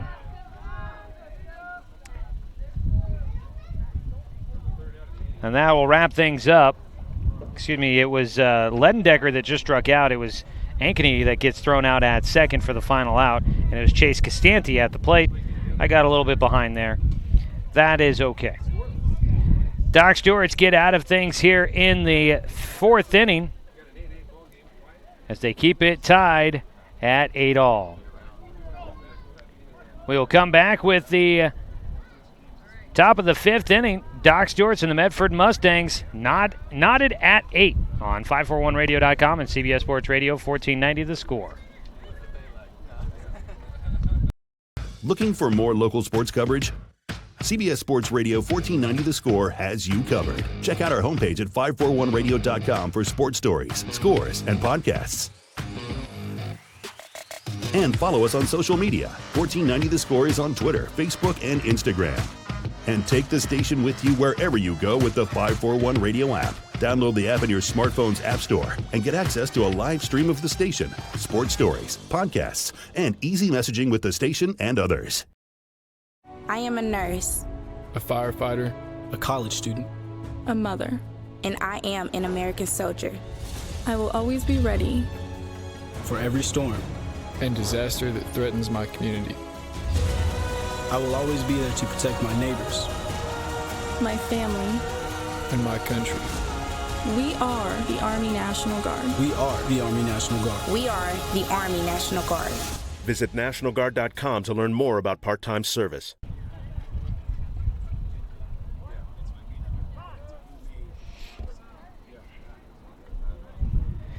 Top of the fifth inning, Doc Stewart's in a battle here with Medford. Doc's jumped out early on, had a lead, could not hang on to it. Jacob Luther will lead things off against Blake Shields. Today's game brought to you by Mahalo Heating and Air Conditioning, your best choice for the finest indoor comfort control. Swing and a miss, 0-1 for Luther. He takes outside for a 1-1 count. Sun keeps shifting the opposite direction of where I want it to go. Here at Jim McAbee Field is a ball lined, one hop towards short, picked up by Ankeny. His throw to first, pulls the first baseman off the bag, but he makes the catch as he had his foot on, and that's going to pull out Jeremiah Robbins out of the dugout to have a conversation with the umpire at first about that call. Luther will go back to the bag and stay there for the time being. First time we've seen Jeremiah come out of the dugout to have a conversation with an umpire. And the throw there took the first baseman, Bennett Smith, off the bag towards right field. And Jeremiah is going to ask for assistance on the call because it may not have necessarily been the right angle for the umpire at first to get a look at the foot on the bag since the player was stretching it to right field. And they're going to change the call. Safe at first is Jacob Luther. You really just do not see that very often. An overturned call. So a throwing error by Zach Ankeny gets Jacob Luther on at first, one on with nobody out. And now out of the dugout is going to come Medford's coach. Coach Maben wanting to clarify this here on exactly what the call is going to be. And we will all be in agreement now after a brief, very quick conversation for Coach Maben. One on, nobody out. Caden Johnson at the top of the lineup. 2 for 2 in the game. Last time up had a sac bunt. He takes high for ball one from Blake Shields. This has just been an absolute battle. I feel like game 2 is just going to be lacking in any sort of substance with after everything we've been getting from these two teams here in game 1. 8-8 ball game in the fifth. Pitched low for a 2-0 count. What's left to give at this point? 2-0 count for Caden Johnson. Swings and fouls off a pitch into the net behind home. 2 balls and 1 strike now. Blake Shields came on in relief of Dylan Marsh, who gets credited with 5 runs. He also will not factor into the decision as a pitch in the dirt taken by Caden. He has a 3-1 count ahead in the at-bat against Blake Shields. So both starting pitchers do not last very long and do not factor into today's ball game in the fact that neither will get a win or a loss. It'll be on the bullpens for both sides. And right now the first reliever is used, not factoring into anything as of yet either. 3-1 pitch taken for strike 2 by Johnson, high outside corner. Gives him a 3-2 count here with nobody out. Man on at first base. Top of the 5th. Tie ball game at 8. The 3-2, runner going, the ball fouled away. So it'll stay a full count. Back to first goes Luther. Docs trying to get some action going here in the top of the 5th. They were held scoreless for the first time in the ball game in the top of the 4th. Both teams go down without a run in the 4th after we had the string of runs. Throw over to first base as Shields checking on Luther, who was running on the last pitch, trying to make sure that the Docs could stay out of a double play if that's the way things worked out. The 3-2 pitch here for Blake Shields.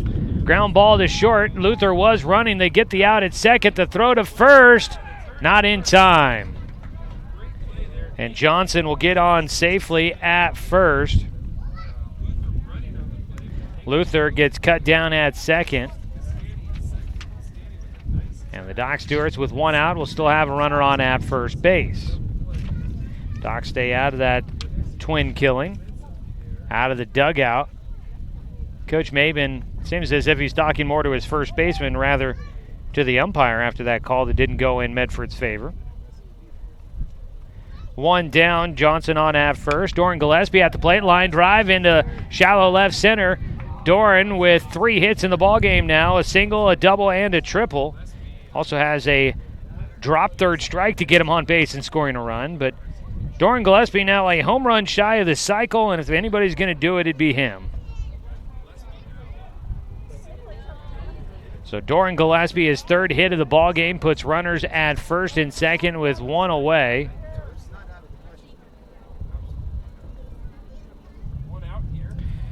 That brings up Spencer 6.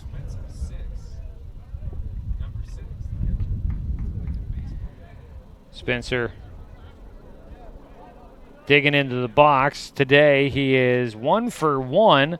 Sac fly, a walk, and a single. And he has got a couple RBIs. He bounds one up the middle. Backhanded. No, it gets into center. Johnson will come around to score. Yes, he gets in. The throw cut off on the mound by the first baseman, Bennett Smith. An RBI single for Spencer 6, his 2nd hit of the day.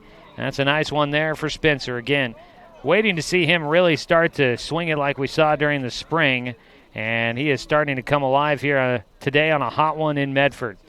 Ground ball up the middle, drives in a run. Docs take a 9-8 lead on top of Medford.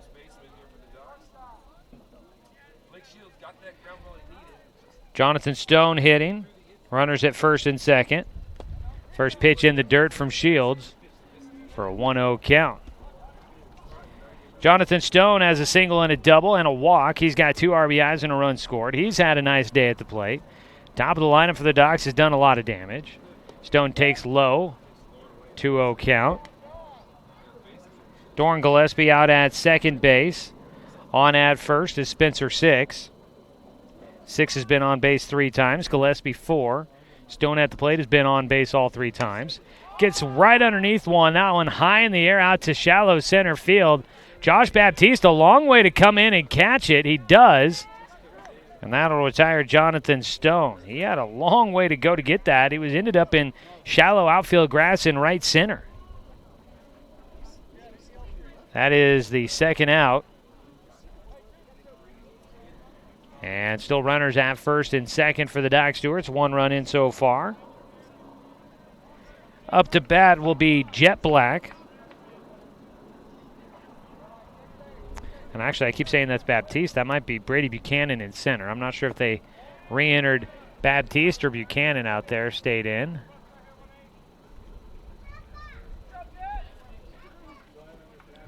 They moved Sandoval to center. He was the one that made that catch.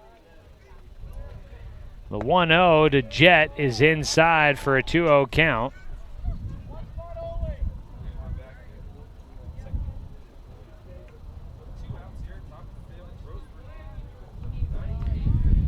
2 balls, no strikes for Jet.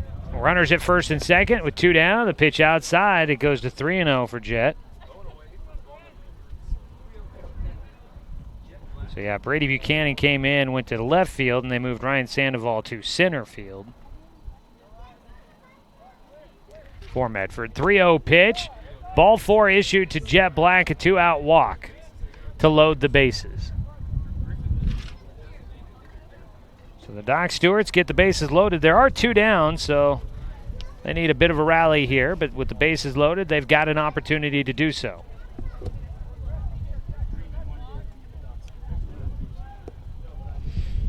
Jet Black drawing his first walk. He is still 1 for 3. Strike taken on the first pitch to Griffin Levine, batting for a 4th time. He's got a pair of strikeouts against him.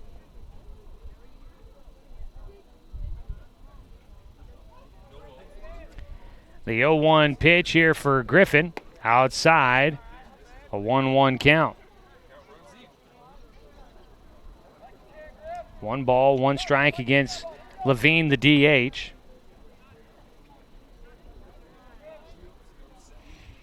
Blake Shields, 1-1 in the dirt, 2 balls and a strike.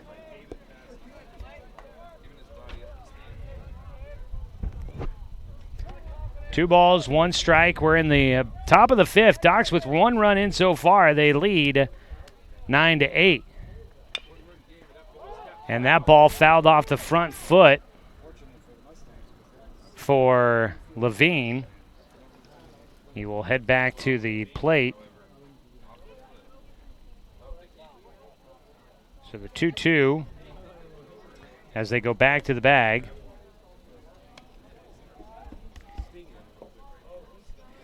2-2 count for Griffin Levine after the foul ball. 2 down, bases loaded. Docs will have scored 1 run here in the 5th. Don't need to tell you how nice it'd be to see a few more.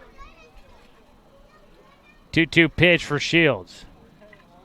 Out in front of it, Levine strikes out to finish things off. Docs will leave the bases loaded. So Shields gets out of it, but he gives up the lead with 1 run on 2 hits. 1 Medford error here in the 5th. Docs leave the bases loaded. We go to the bottom of the 5th inning. Doc Stewart's in front of Medford 9-8 on 541radio.com and on CBS Sports Radio 1490. The Score. It's easy to spot people who participated in high school sports and activities. Right on time. They learned important lessons like leadership, teamwork, respect. Hey, our meeting moved to 10. We'll be ready. Values that last a lifetime. We need to focus on 3 factors. Support high school sports and activities in your community. When kids take part, they get set for life.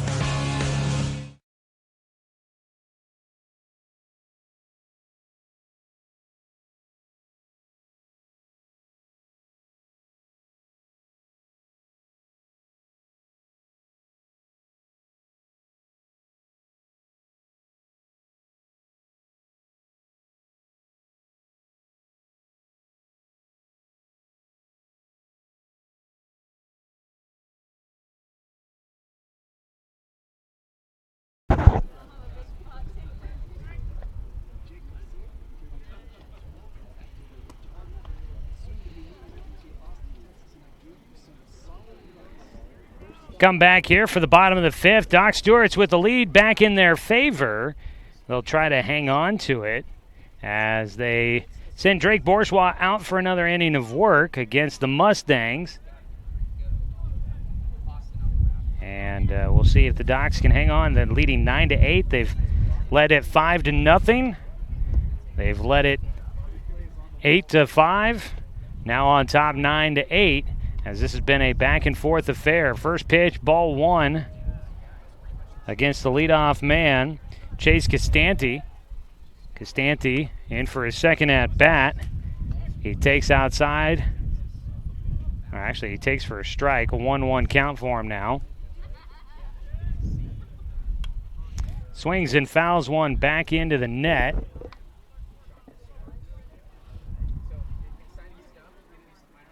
And it's a 1-2 count for Chase Costanti as we lead things off here in the bottom of the 5th. Bourgeois' pitch low and outside, evens things up at 2 balls and 2 strikes.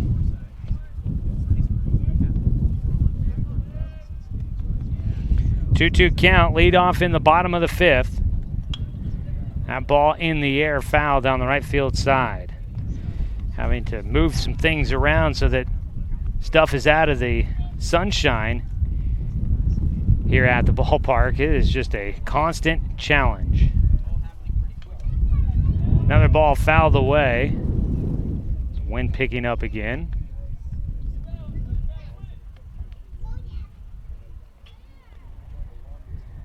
Another foul ball keeps it at a 2-2 count, bottom of the 5th. And yet again, a foul ball for Costanti. Chase Costanti.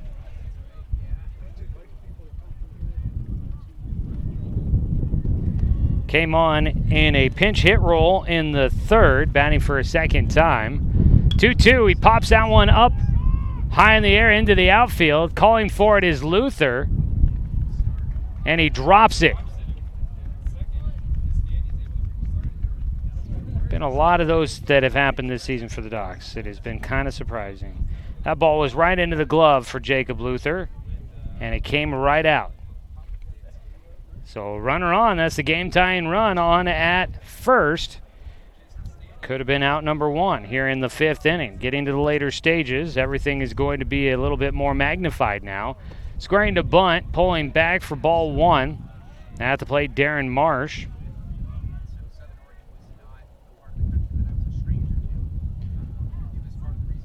Marsh at the bottom of the lineup is 1 for 1 with a single and a hit by pitch.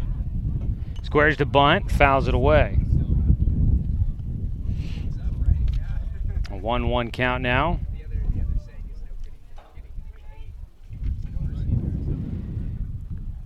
So a drop fly ball at second base by Jacob Luther. He has been playing pretty well this season for the Doc Stewarts. He's done a very nice job there in his 2nd year with the Docs. That a very uncharacteristic play. Bunting again, that down the 3rd base line. Jay Stoffel throws to first in time to get the out there. The sacrifice bunt by Marsh moves Costanti into scoring position. 1 away, top of the lineup coming up now for Medford with a man in scoring position. It'll be Brady Buchanan batting. Buchanan taking over in left field. Coming in for Josh Baptiste. He had an RBI on a base hit to right field his last time up.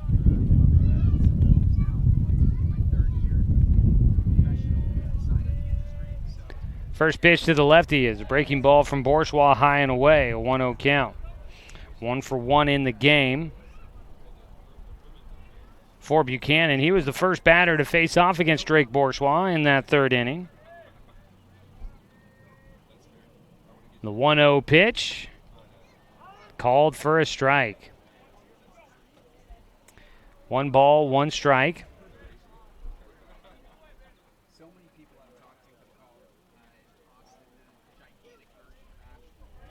One Bourgeois checking second. Johnson holding the runner on. The pitch is low. 2-1 count. Game 1 of a doubleheader between the Docs and the Mustangs. Docs trying to go with 3-0 in conference play. Medford trying to get their 2nd win. It'd move them into a tie with the Docs for first in the Area 4 standings. Swung on and missed for Buchanan. Gives them a 2-2 count. Docs winning 2 against Klamath Falls yesterday. Medford winning 5-4 against Grants Pass, but then losing 6-5. 2-2 pitch for Bourgeois. Fouled away.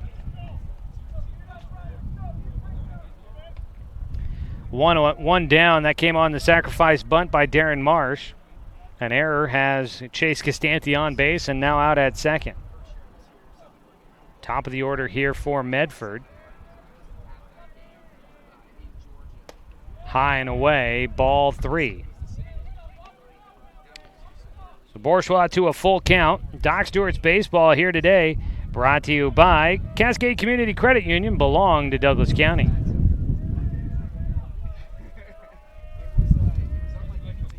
The full count pitch. Swung on that ball, hit out towards right field.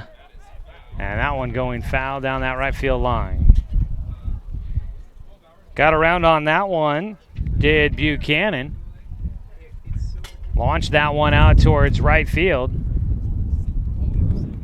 But hooking into foul territory. Wind picking up yet again. 3-2 pitch. Swung on and missed, and Bourgeois will win the battle as he gets a strikeout. 2 down. Big out there for Bourgeois with Costanti on at second. Bennett Thompson comes up to bat. Drake has 2 strikeouts in his outing. And now Bennett Thompson, who is 2 for 3 today, will face off against Bourgeois. Takes the first pitch for ball 1.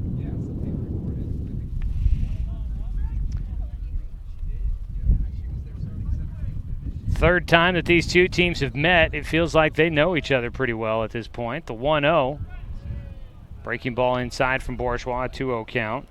Docs won 2 non-league games against Medford. Pretty good battles between the two teams in those ones. Docs coming out on top, on the road and at home. Here today on the road. This has been a nice battle here as well. 9-8, Docs in front in the bottom of the 5th. Strike taken on the 2-0 pitch to Thompson.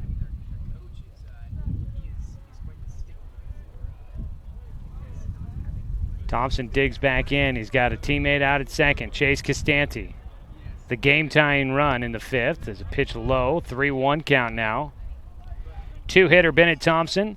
Waiting on deck, the 3-hitter Ryan Sandoval, who has a ground rule double, hit by pitch and a walk in this game. The 3-1 is taken for ball 4. Another walk issued for the Docs pitching staff. For the Docs so far today, 3 walks issued. 3 walks issued by the Medford pitching staff as well. First and second is a visit out to the mound now for head coach Jeremiah Robbins. Not see anybody throwing in the bullpen for the Docs right now. Same can be said for Medford. Got only a couple innings left in this one. Docs right now leading 9-8. While we have a break in the action, remind you today's game brought to you by Douglas County Farmers Co-op, where everyone's welcome to shop. Back to the dugout goes Jeremiah. Thompson on at first with 2 down. Out at second base, Chase Costanti. Ryan Sandoval will bat, the 3-hitter, who's definitely got some power. Bourgeois set. Misses low and outside for ball 1. So the teams, I asked Coach Robbins about it in the pregame, the familiarity between the two teams, and I think that's showing through a little bit here today as they've met twice already this season, a 3rd meeting now, and these are two teams that obviously see a lot of each other throughout the years. A pitch misses again for Bourgeois, 2-0. The count for Sandoval. A walk would load the bases with 2 outs. Bourgeois' 2-0 pitch is low for a 3-0 count.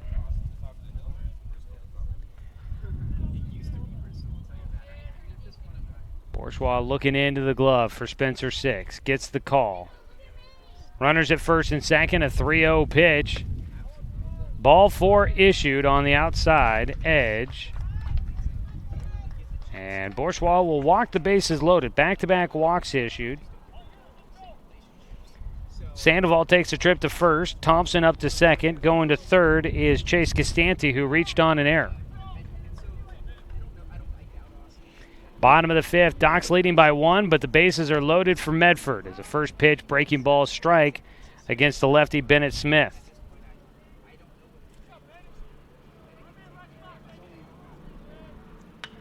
Smith will pop one high in the air. That's going down to the shallow outfield grass. It's Garrett Zimet that will catch it, and the Docs will get out of the 5th inning with the bases loaded for Medford. And that is big there as the Docs hang on to a 1-run lead. No runs on no hits. There are one Doc Stewart error and 3 men left on base for Medford. Docs avoid giving up the lead, and they'll head to the 6th, looking to add to it when we come back. 9-8 our score on 541radio.com and on CBS Sports Radio, 1490 The Score. At Brook Communications, our job is to get results for your business, period. We can take your story and tell it to the people you want to reach in a way that compels first-time clients to become repeat customers. We get them through your door so you can do what you were meant to do. Proclaim your sales message to the largest audience of any media company in Douglas County. Brook Communications dominates through the power of 5 radio stations and 541radio.com. Results amplified. Locally owned. Brook Communications. It's easy to spot people who participated in high school sports and activities. Right on time. They learned important lessons like leadership, teamwork, respect. Hey, our meeting moved to 10. We'll be ready. Values that last a lifetime. We need to focus on 3 factors. Support high school sports and activities in your community. When kids take part, they get set for life.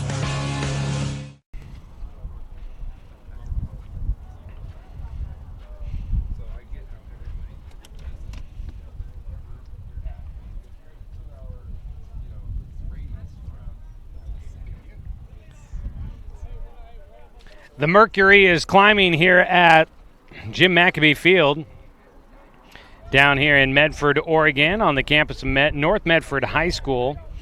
It's a warm one. These black bleachers behind home do not do us any favors. It's also been a hot one for the offenses out on the field, as the Doc Stewart's lead currently 9-8 against Medford. Up at the plate is Jay Stoffel, a 1-0 count, on the first pitch of his at-bat here in the top of the 6th inning. Jay Stoffel will take another pitch outside on a breaking ball. 2-0 count. Fastball on the inside half for strike 1.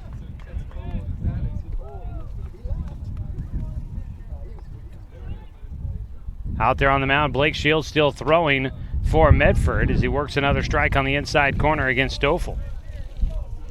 I was just remembering, in this heat, we stopped to buy some food at Fred Meyer on our way into town. There's a swing and a miss by Stoffel. Strikeout to lead things off. He started out ahead, but is unable to take advantage of the count in his favor. One away is Garrett Zimet will bat. Zimet is 0 for 3 today. First pitch takes for strike 1. I was thinking about, I got a sweet tooth, I will admit. And bought some candy, and I'm afraid of opening my Reese's Pieces now because they've been sitting here waiting for me to eat them. And I got a bad feeling those are going to be some melted pieces of chocolate and peanut butter. 1-1 count. That one hard hit by Zimet. Gets by at second base into right center. That'll be a base knock for the left fielder. Zimet gets on with 1 out. 1 hop past second. Jeremiah Huffman making a stab at it but cannot glove it.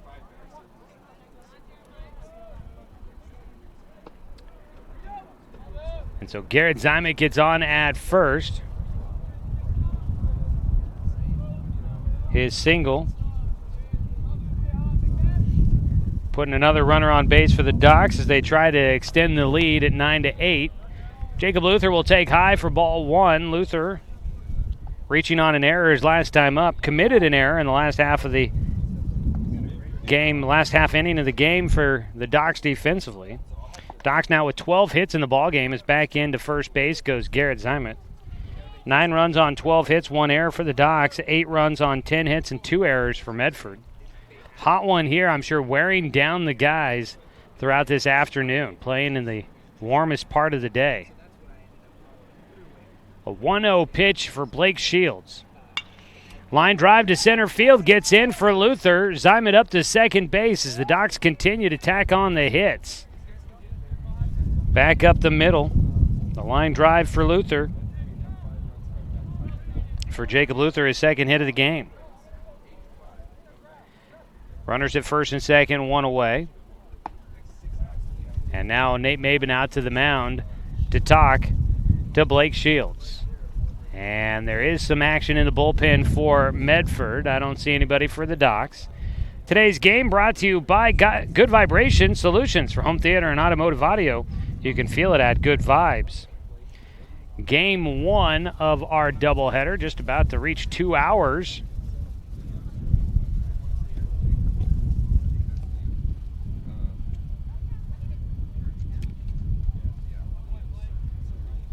Visit out to the mound, and they will make a call to the pen here.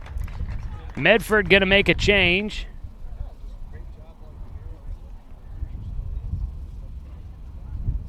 And we will take a break as they make the new pitching change. We'll tell you all about it when we come back after this 60-second break. This is Doc Stewart's Baseball on 541radio.com and on CBS Sports Radio 1490 The Score.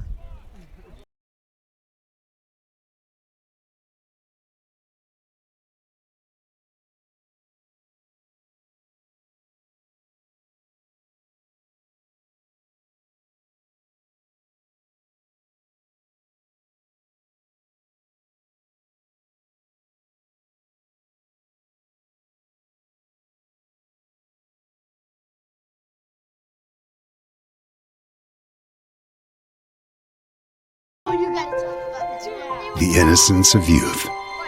Is there anything any better? But soon they'll be in high school and facing all the same challenges you faced.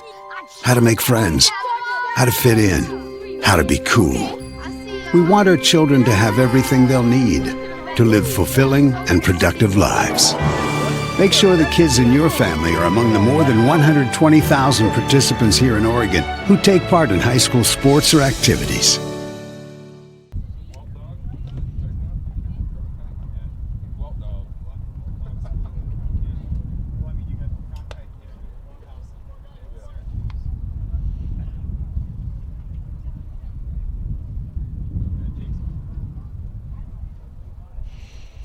New man on the mound is a righty. It is Liam Serene. Okay. Man, I took my best stab out there. He was not on the original roster I had, so I didn't have him in my lineup. Never asked about it before. Serene will take over on the mound for Blake Shields. So the call to the pen, brought to you by Shelby Migulena Construction, will be the third pitcher on the mound for Medford. 3 1/3 innings for Blake Shields.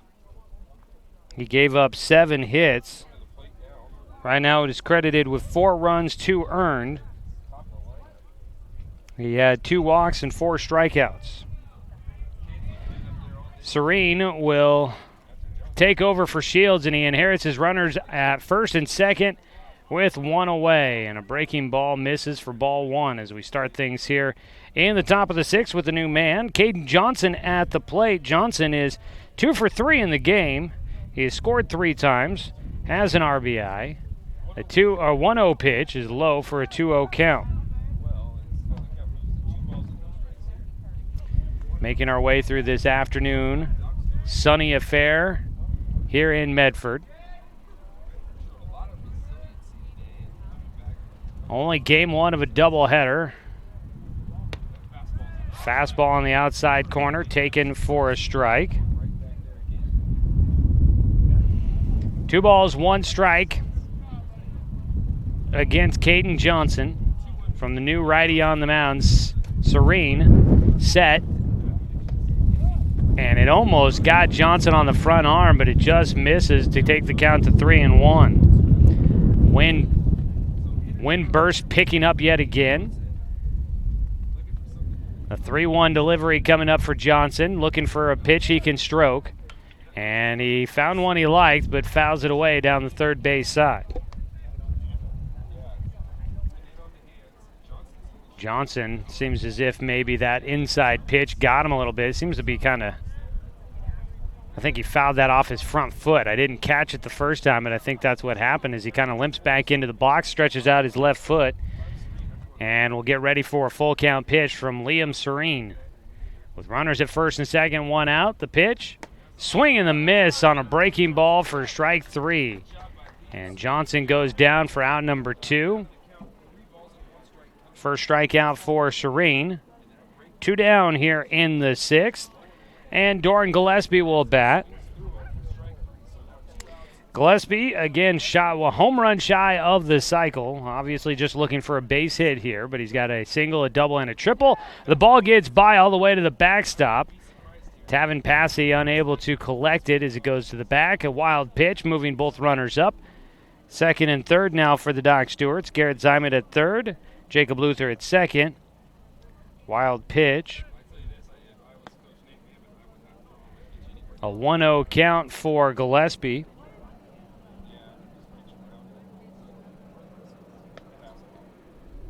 Serene's 1-0. Swung on, foul tipped into the glove for strike one.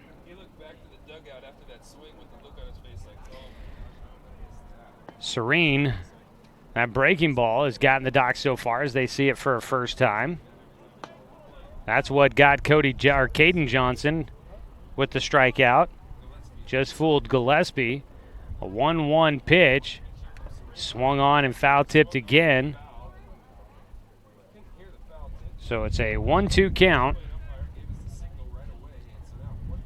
One strike away from getting through this sixth inning and leaving two runners stranded in scoring position. The reliever, Liam Serene, coming out, and he might have a chance to get through what has been the hottest part of the lineup for the Docs today. The 1-2 is high. 2 balls and 2 strikes for Doran Gillespie. Out at third, Garrett Zyman at second, Jacob Luther.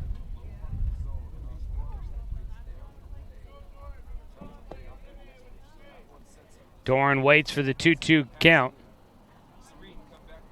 Serene's pitch outside. The count is full now.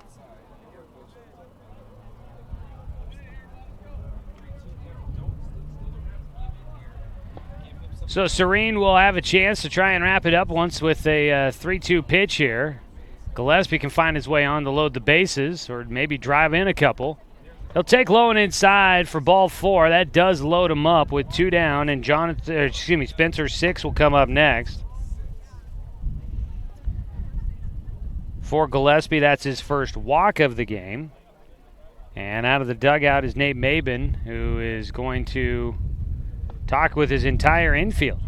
Another visit to the mound here in the 6th. I don't believe they'll make any changes here, but it is another visit to the mound for the Mustangs. So with a break in the action here, Doc Stewart's on top 9-8. Not just trying to stay in the lead, but also trying to extend that advantage. There's a brief meeting on the mound for Coach Mabin.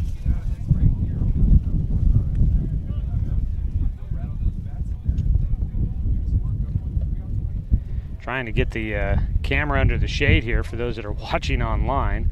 So I apologize for all the movement going on. And now a bit of my computer in the shot. We'll try to fix that. Is Spencer 6, first pitch swinging with 2 outs out to left field. On the run, the catch made by Brady Buchanan in left. And that'll finish things off. Docs almost get another, but cannot do so. They still lead by 1 as we go to the bottom of the 6th. This is Doc Stewart's Baseball on 541radio.com and on CBS Sports Radio, 1490 The Score. Okay.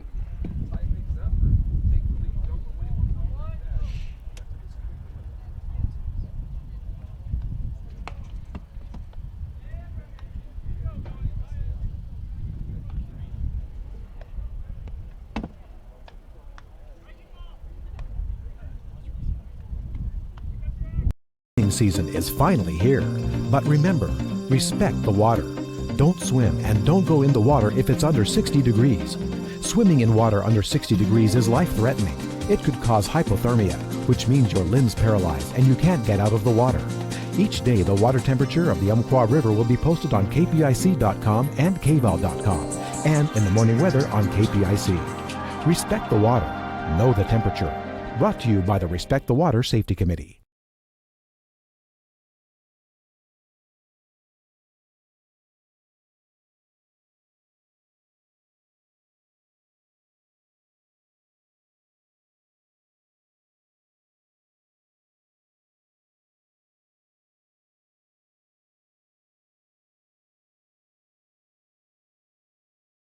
Doc Stewart's leading 9-8 against Medford. And on the mound, it looks like still going to be Drake Bourgeois out there throwing for the Docs. Bourgeois in relief. Looking to pick up a win here if he can keep the Docs in front by a run. He faces Davin Passy. First pitch swinging, ground ball to first baseman Jonathan Stone. He flips to Bourgeois at the bag. Stone knocked it down and then able to collect it right up underneath him and flip it to Bourgeois in time for the out at first, getting Passy. One away, and Zach Ankeny will bat. Ankeny is 2 for 2 with a double, a single, and a walk. One out with nobody on.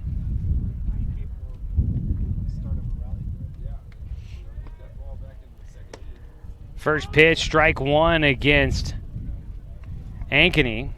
He's had a nice day at the plate, I'd say. He's been on base 3 times. The 0-1 sails to the backstop for a 1-1 count now for Bourgeois. The afternoon sun making its way through the sky, high up above us. Ooh, excuse me.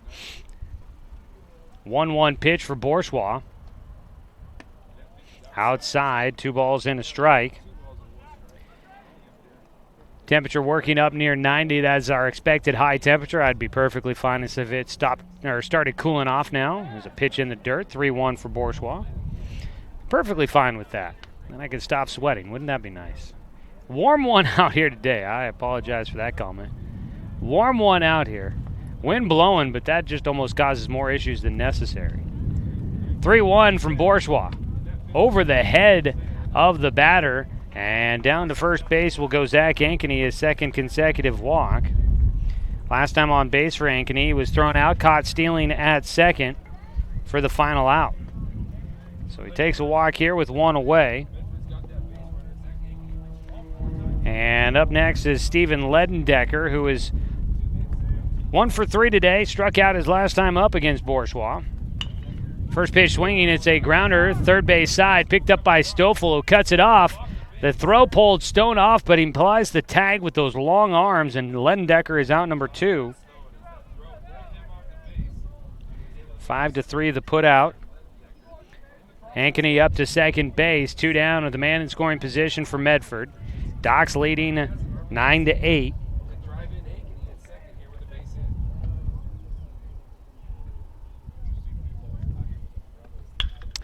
First pitch, a line drive back to the mound off of the bat of Chase Costanti.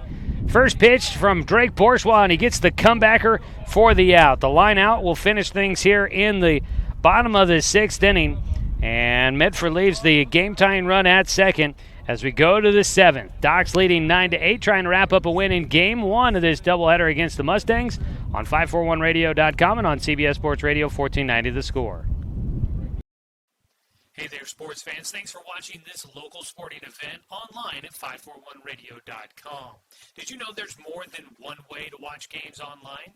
You can watch games on your laptop or desktop computer, your tablet, or even your smartphone just by going to 541radio.com. But we also use YouTube to stream all of our video broadcasts, which means you could be watching this game on your big screen TV with a number of different streaming devices.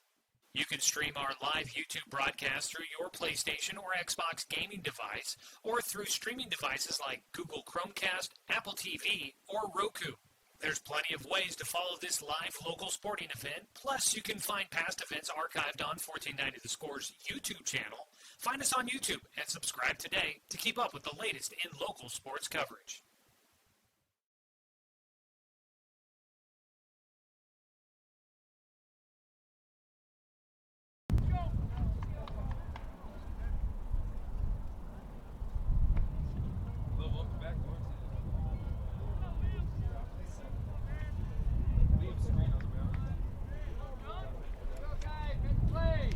Go to the top of the 7th. Doc Stewart's currently up 9-8 against the Medford Mustangs. Leading things off is Jonathan Stone. First pitch, a swing and a miss from the new man on the mound. That is Liam Serene, who has taken over. Came in the 6th inning and faced 3 batters.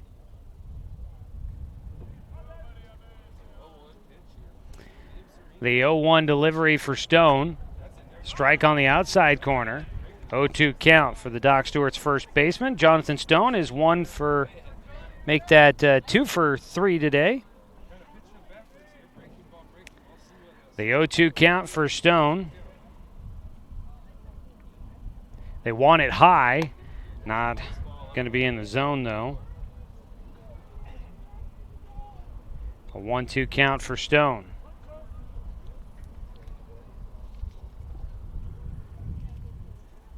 Stone last time up drew a walk. He'll swing and miss for strike 3 from Serene. 1 away.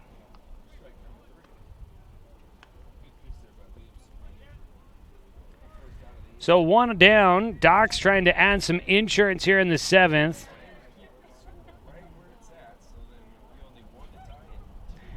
Up to bat will be Jet Black. He puts one in the air down the first base side. Foul. Gets out of play. Is on the first base side. Bennett Smith running out of room. Jet Black, 1 for 3 today. Walked his last time up. Fouls off the first pitch.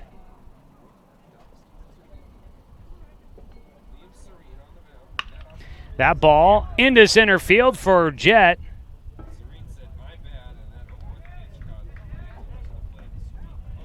And so Jet will get on with a 1-out single to center field, his second hit of the day. 1 on, 1 out for the Doc Stewarts.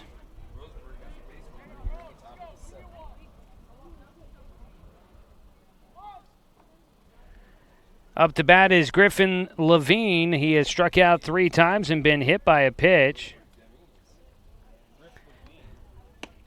He'll take on the outside corner for strike 1. Levine has struck out, swinging all 3 times that he has struck out.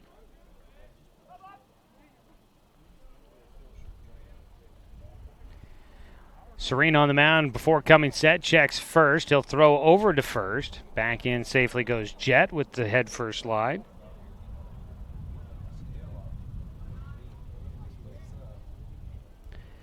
Liam Serene, the righty, in relief. Swing and a miss for strike 2 for Levine. He has had a tough day at the plate today.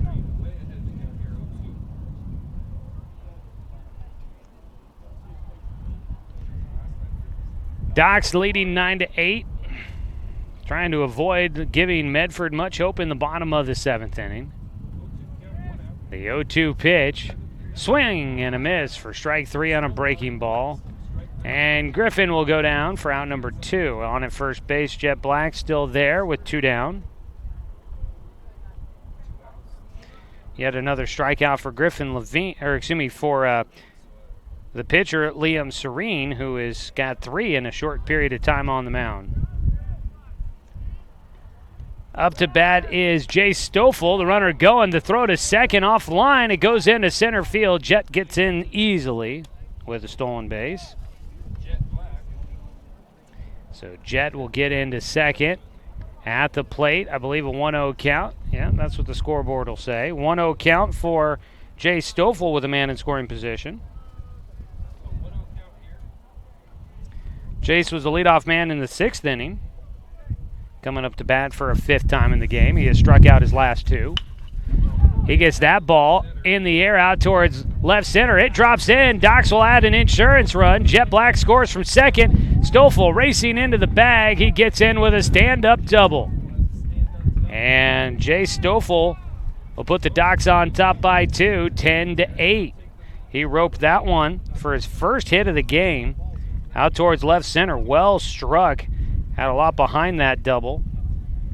And easily scoring Jet Black from second. And that stolen base now proving to be pretty big there for the Doc Stewarts as Jet had gotten himself into scoring position. Now Serene launches one to the backstop, and that moves Jay Stoffel up to third for Garrett Zymet, who is batting. A 1-0 count now for him as he takes ball 1.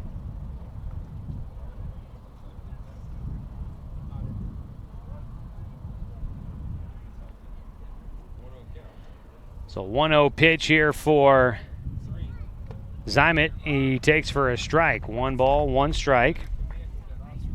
At third base, Jay Stoffel.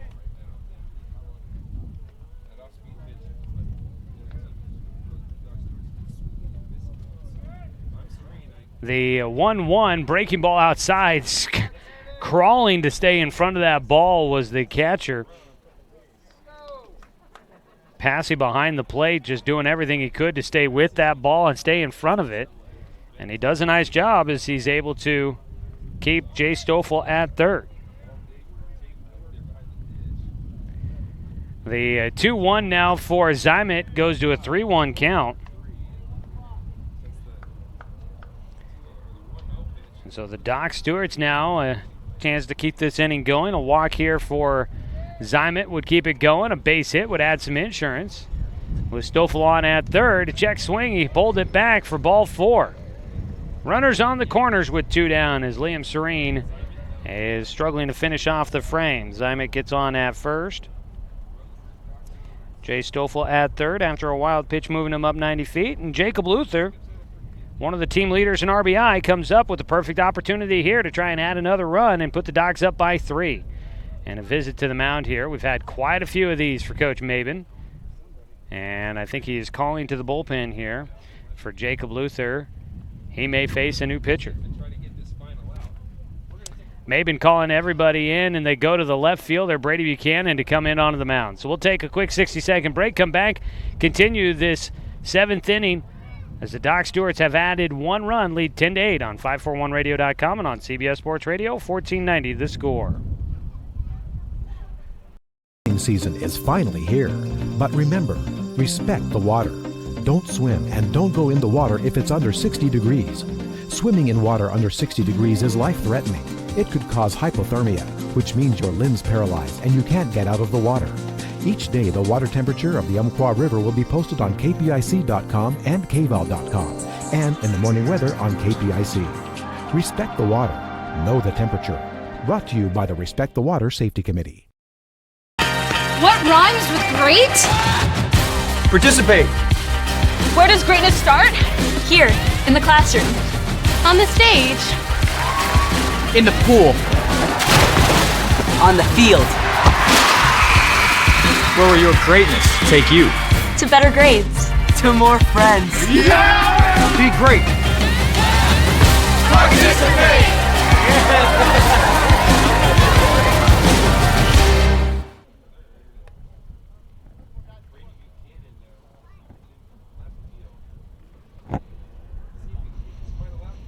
Top of the 7th, Docs leading 10-8 on top of Medford. And it'll be Brady Buchanan to try and keep it a 2-run game for the Docs and keep the Mustangs within 2. New left fielder, let's see who they put out there. They're going to put Bennett Thompson. Enters the game as from the DH position and goes into left field. So Thompson enters in for the pitcher who comes out. Thompson in left as Buchanan goes to the mound.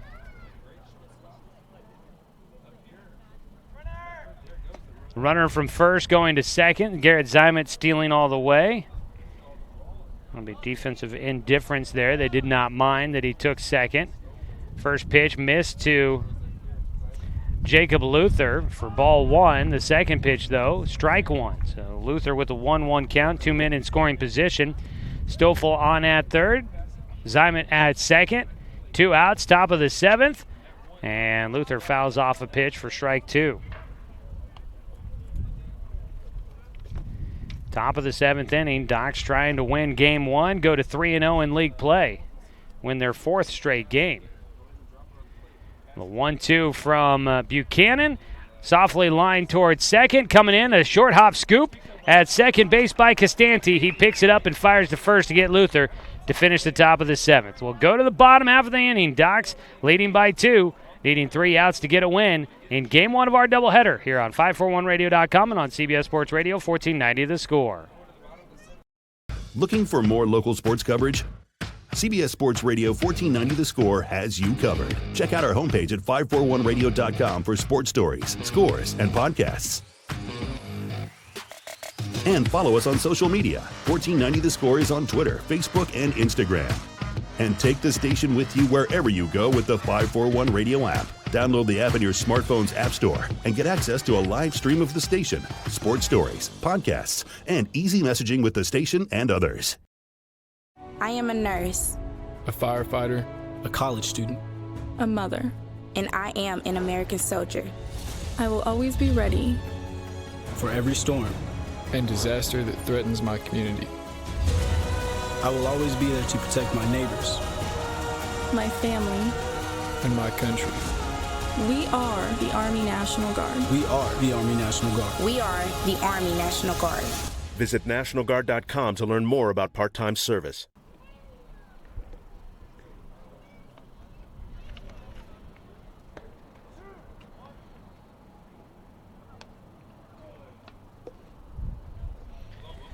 Cody Johnson will come out onto the mound for the Doc Stewarts to pitch the seventh inning, needing 3 outs to get a win here in Game 1 of the doubleheader for the Doc Stewarts. They lead 10-8. They score 1 run there in the top of the 7th inning to take the 2-run advantage, led by as many as 5 early on in the game. But Medford had battled their way back on multiple occasions. Today's game brought to you by Fisher's Hearth & Home, serving Douglas County for over 30 years with the largest selection of wood, gas, pellet, and electric stoves and fireplaces. Cody Johnson hits a strike on the outside corner to start it off against Darren Marsh, the leadoff man. The 0-1 Marsh takes for strike 2 on the outside corner. Darren Marsh is 1 for 1 today. A single, been hit by a pitch, and had a sac bunt. The 0-2 pitch from Johnson, high and inside, and that one catching the umpire as Six was setting up outside. The pitch came back inside, and Six reaching for it. It just went off the end of his glove and then went right off of the umpire. That went right at him. Basically no deflection, right into the umpire. So Six gives him a moment to kind of deal with that shock of getting hit by the pitch. A ball and 2 strikes now for Cody Johnson against Darren Marsh. That ball fouled down the first base side, stays a 1-2 count. So Johnson looking for out number 1, a 1-2 count. Strike 3 called, got him looking, 1 away. And the Docs now 2 outs closer. Strikeout looking. Marsh goes down. First strikeout for him today. 1 away, top of the order. Brady Buchanan, now the pitcher, will stand in. First pitch low and inside, ball 1. Buchanan is 1 for 2, struck out his last time up.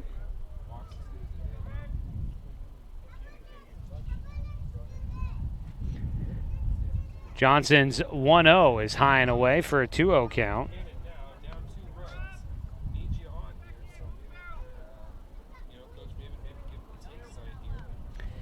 Two balls and no strikes for Brady Buchanan. He goes after one in the air to right field. That ball looks like it's got some distance. It'll get into the corner. Buchanan is racing around second. Gillespie gets it, fires it back into Luther, who will hold on the right side, and that is a triple with 1 out for Brady Buchanan. He just got it into the right field corner, and it kept tailing away from Doran Gillespie, who had to chase it all the way into the corner. A 1-out triple. Brady Buchanan getting on base into scoring position all on his own. And so that brings the game-tying run to the plate, and Bennett Thompson for Medford down 10-8. First pitch, a strike to Thompson. Cody Johnson not as worried about the runner at third as he is of the guy at the plate. The 0-1. Breaking ball. Six knocks it down, giving up the body to get in front of that one. A 1-1 count.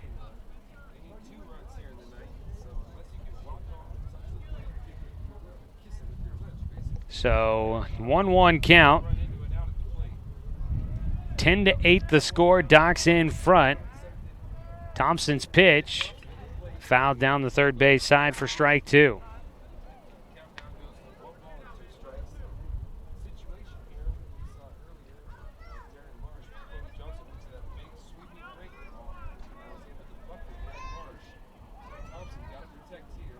Pitch outside.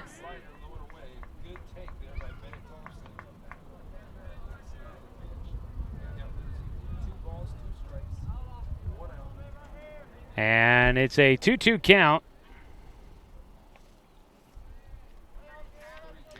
for Bennett Thompson. A low again for Johnson, and it's a full count.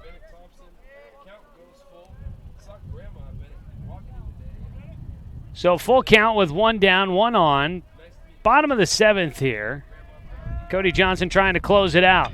Challenges him. That ball in the air. Zymek giving chase into foul territory. He won't make the catch, and it also lands out of play across the chalk line that designates where in and out of play is. So even if he had caught it, that would not have counted. We'll do a 3-2 pitch again.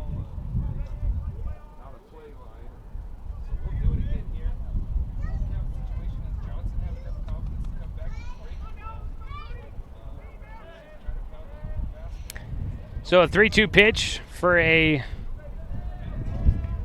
second time for Cody Johnson. Another ball fouled down the third base side by Thompson.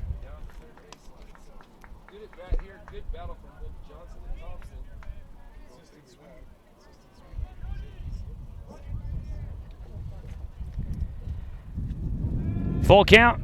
Let's do it again. And another one fouled. Third one fouled off by Thompson. Cody Johnson just keeps firing pitch in after pitch in, and he has not been able to get Bennett Thompson here, but neither side giving in. A 1-out, 3-2 pitch. Grounded by third. Picked up by Stoffel. Throw goes to first. The throw to the plate for the final out. The tag. Not in time. The ball gets away. 2 down. It's a 10-9 score as Medford gets one on the ground out by Thompson. And the Docs need just 1 out as the bases are empty. 2 down.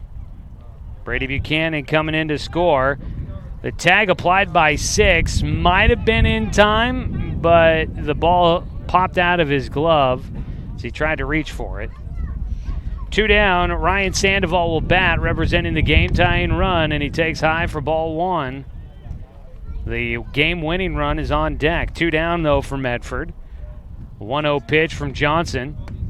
Right down the middle for strike 1. Cody Johnson will be our player interview in between games here today, so stay tuned for that. We'll talk with Cody and share a little bit about what's been going on with him as the ball fouled off by Sandoval for strike 2. That one landing in foul territory. Nobody able to get there in time.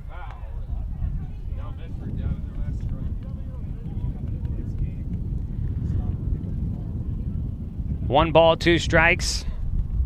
I think they're looking for some fresh baseballs, maybe.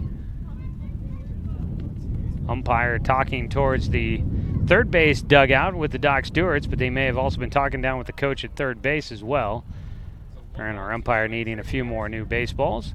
A ball and 2 strikes against Ryan Sandoval. Cody Johnson trying to wrap it up here. The pitch outside. It's breaking ball, carrying outside, but trying to get Sandoval to chase that one. Does not get it. The 2-2. Johnson misfires with that one high and inside. And the count goes to 3-2. Some fresh baseballs are run out by the young York. Back to the dugout he goes. Been sitting next to that kid all this entire trip. 3-2 pitch from Johnson. Swung on and missed, and there it is. Docs win game 1 of the doubleheader as they get a 10-9 final score. We'll go to the Roseburg Disposal postgame show after this 2-minute break on 541radio.com and on CBS Sports Radio 1490 The Score. Season is finally here, but remember, respect the water. Don't swim and don't go in the water if it's under 60 degrees. Swimming in water under 60 degrees is life-threatening. It could cause hypothermia, which means your limbs paralyzed and you can't get out of the water. Each day, the water temperature of the Umpqua River will be posted on kpic.com and kval.com, and in the morning weather on KPIC. Respect the water. Know the temperature. Brought to you by the Respect the Water Safety Committee.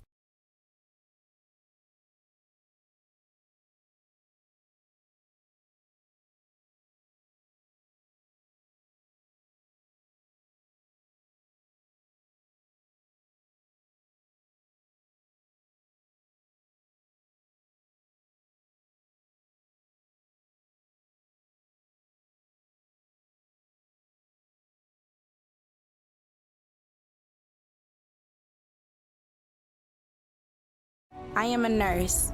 A firefighter. A college student. A mother. And I am an American soldier. I will always be ready. For every storm. And disaster that threatens my community. I will always be there to protect my neighbors. My family. And my country. We are the Army National Guard. We are the Army National Guard. We are the Army National Guard. Visit nationalguard.com to learn more about part-time service. Looking for more local sports coverage? CBS Sports Radio 1490 The Score has you covered. Check out our homepage at 541radio.com for sports stories, scores, and podcasts. And follow us on social media. 1490 The Score is on Twitter, Facebook, and Instagram. And take the station with you wherever you go with the 541 Radio app. Download the app in your smartphone's app store and get access to a live stream of the station, sports stories, podcasts, and easy messaging with the station and others.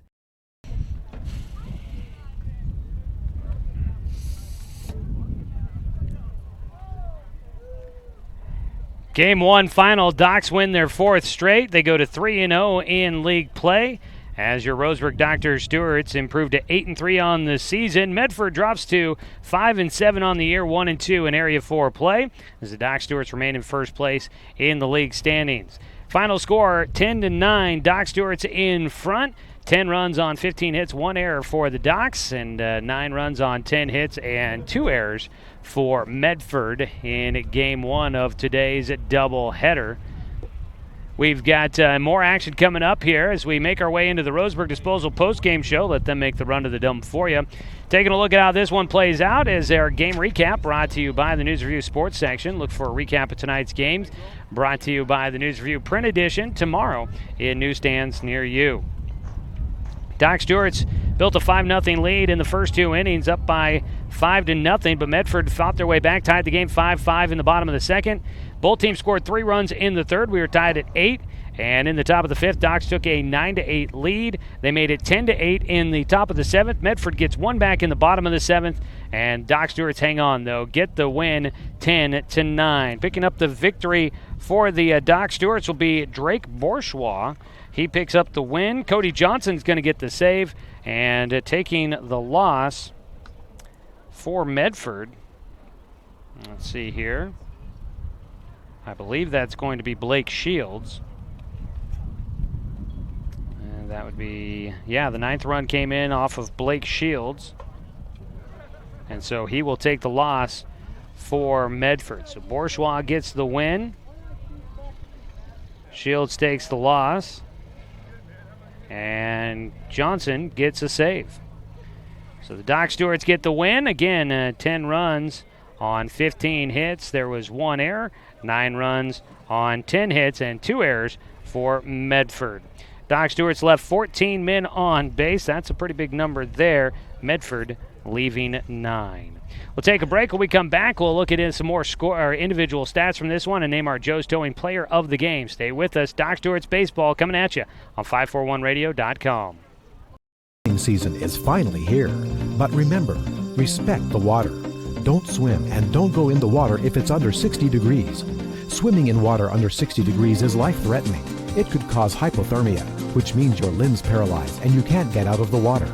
Each day, the water temperature of the Umpqua River will be posted on kpic.com and kval.com, and in the morning weather on KPIC. Respect the water. Know the temperature. Brought to you by the Respect the Water Safety Committee. It's easy to spot people who participated in high school sports and activities. Right on time. They learned important lessons like leadership, teamwork, respect. Hey, our meeting moved to 10. We'll be ready. Values that last a lifetime. We need to focus on 3 factors. Support high school sports and activities in your community. When kids take part, they get set for life. At Brook Communications, our job is to get results for your business, period. We can take your story and tell it to the people you want to reach in a way that compels first-time clients to become repeat customers. We get them through your door so you can do what you were meant to do. Proclaim your sales message to the largest audience of any media company in Douglas County. Brook Communications dominates through the power of 5 radio stations and 541radio.com. Results amplified. Locally owned. Brook Communications. What rhymes with great? Participate. Where does greatness start? Here, in the classroom. On the stage. In the pool. On the field. Where will your greatness take you? To better grades. To more friends. Be great. Participate.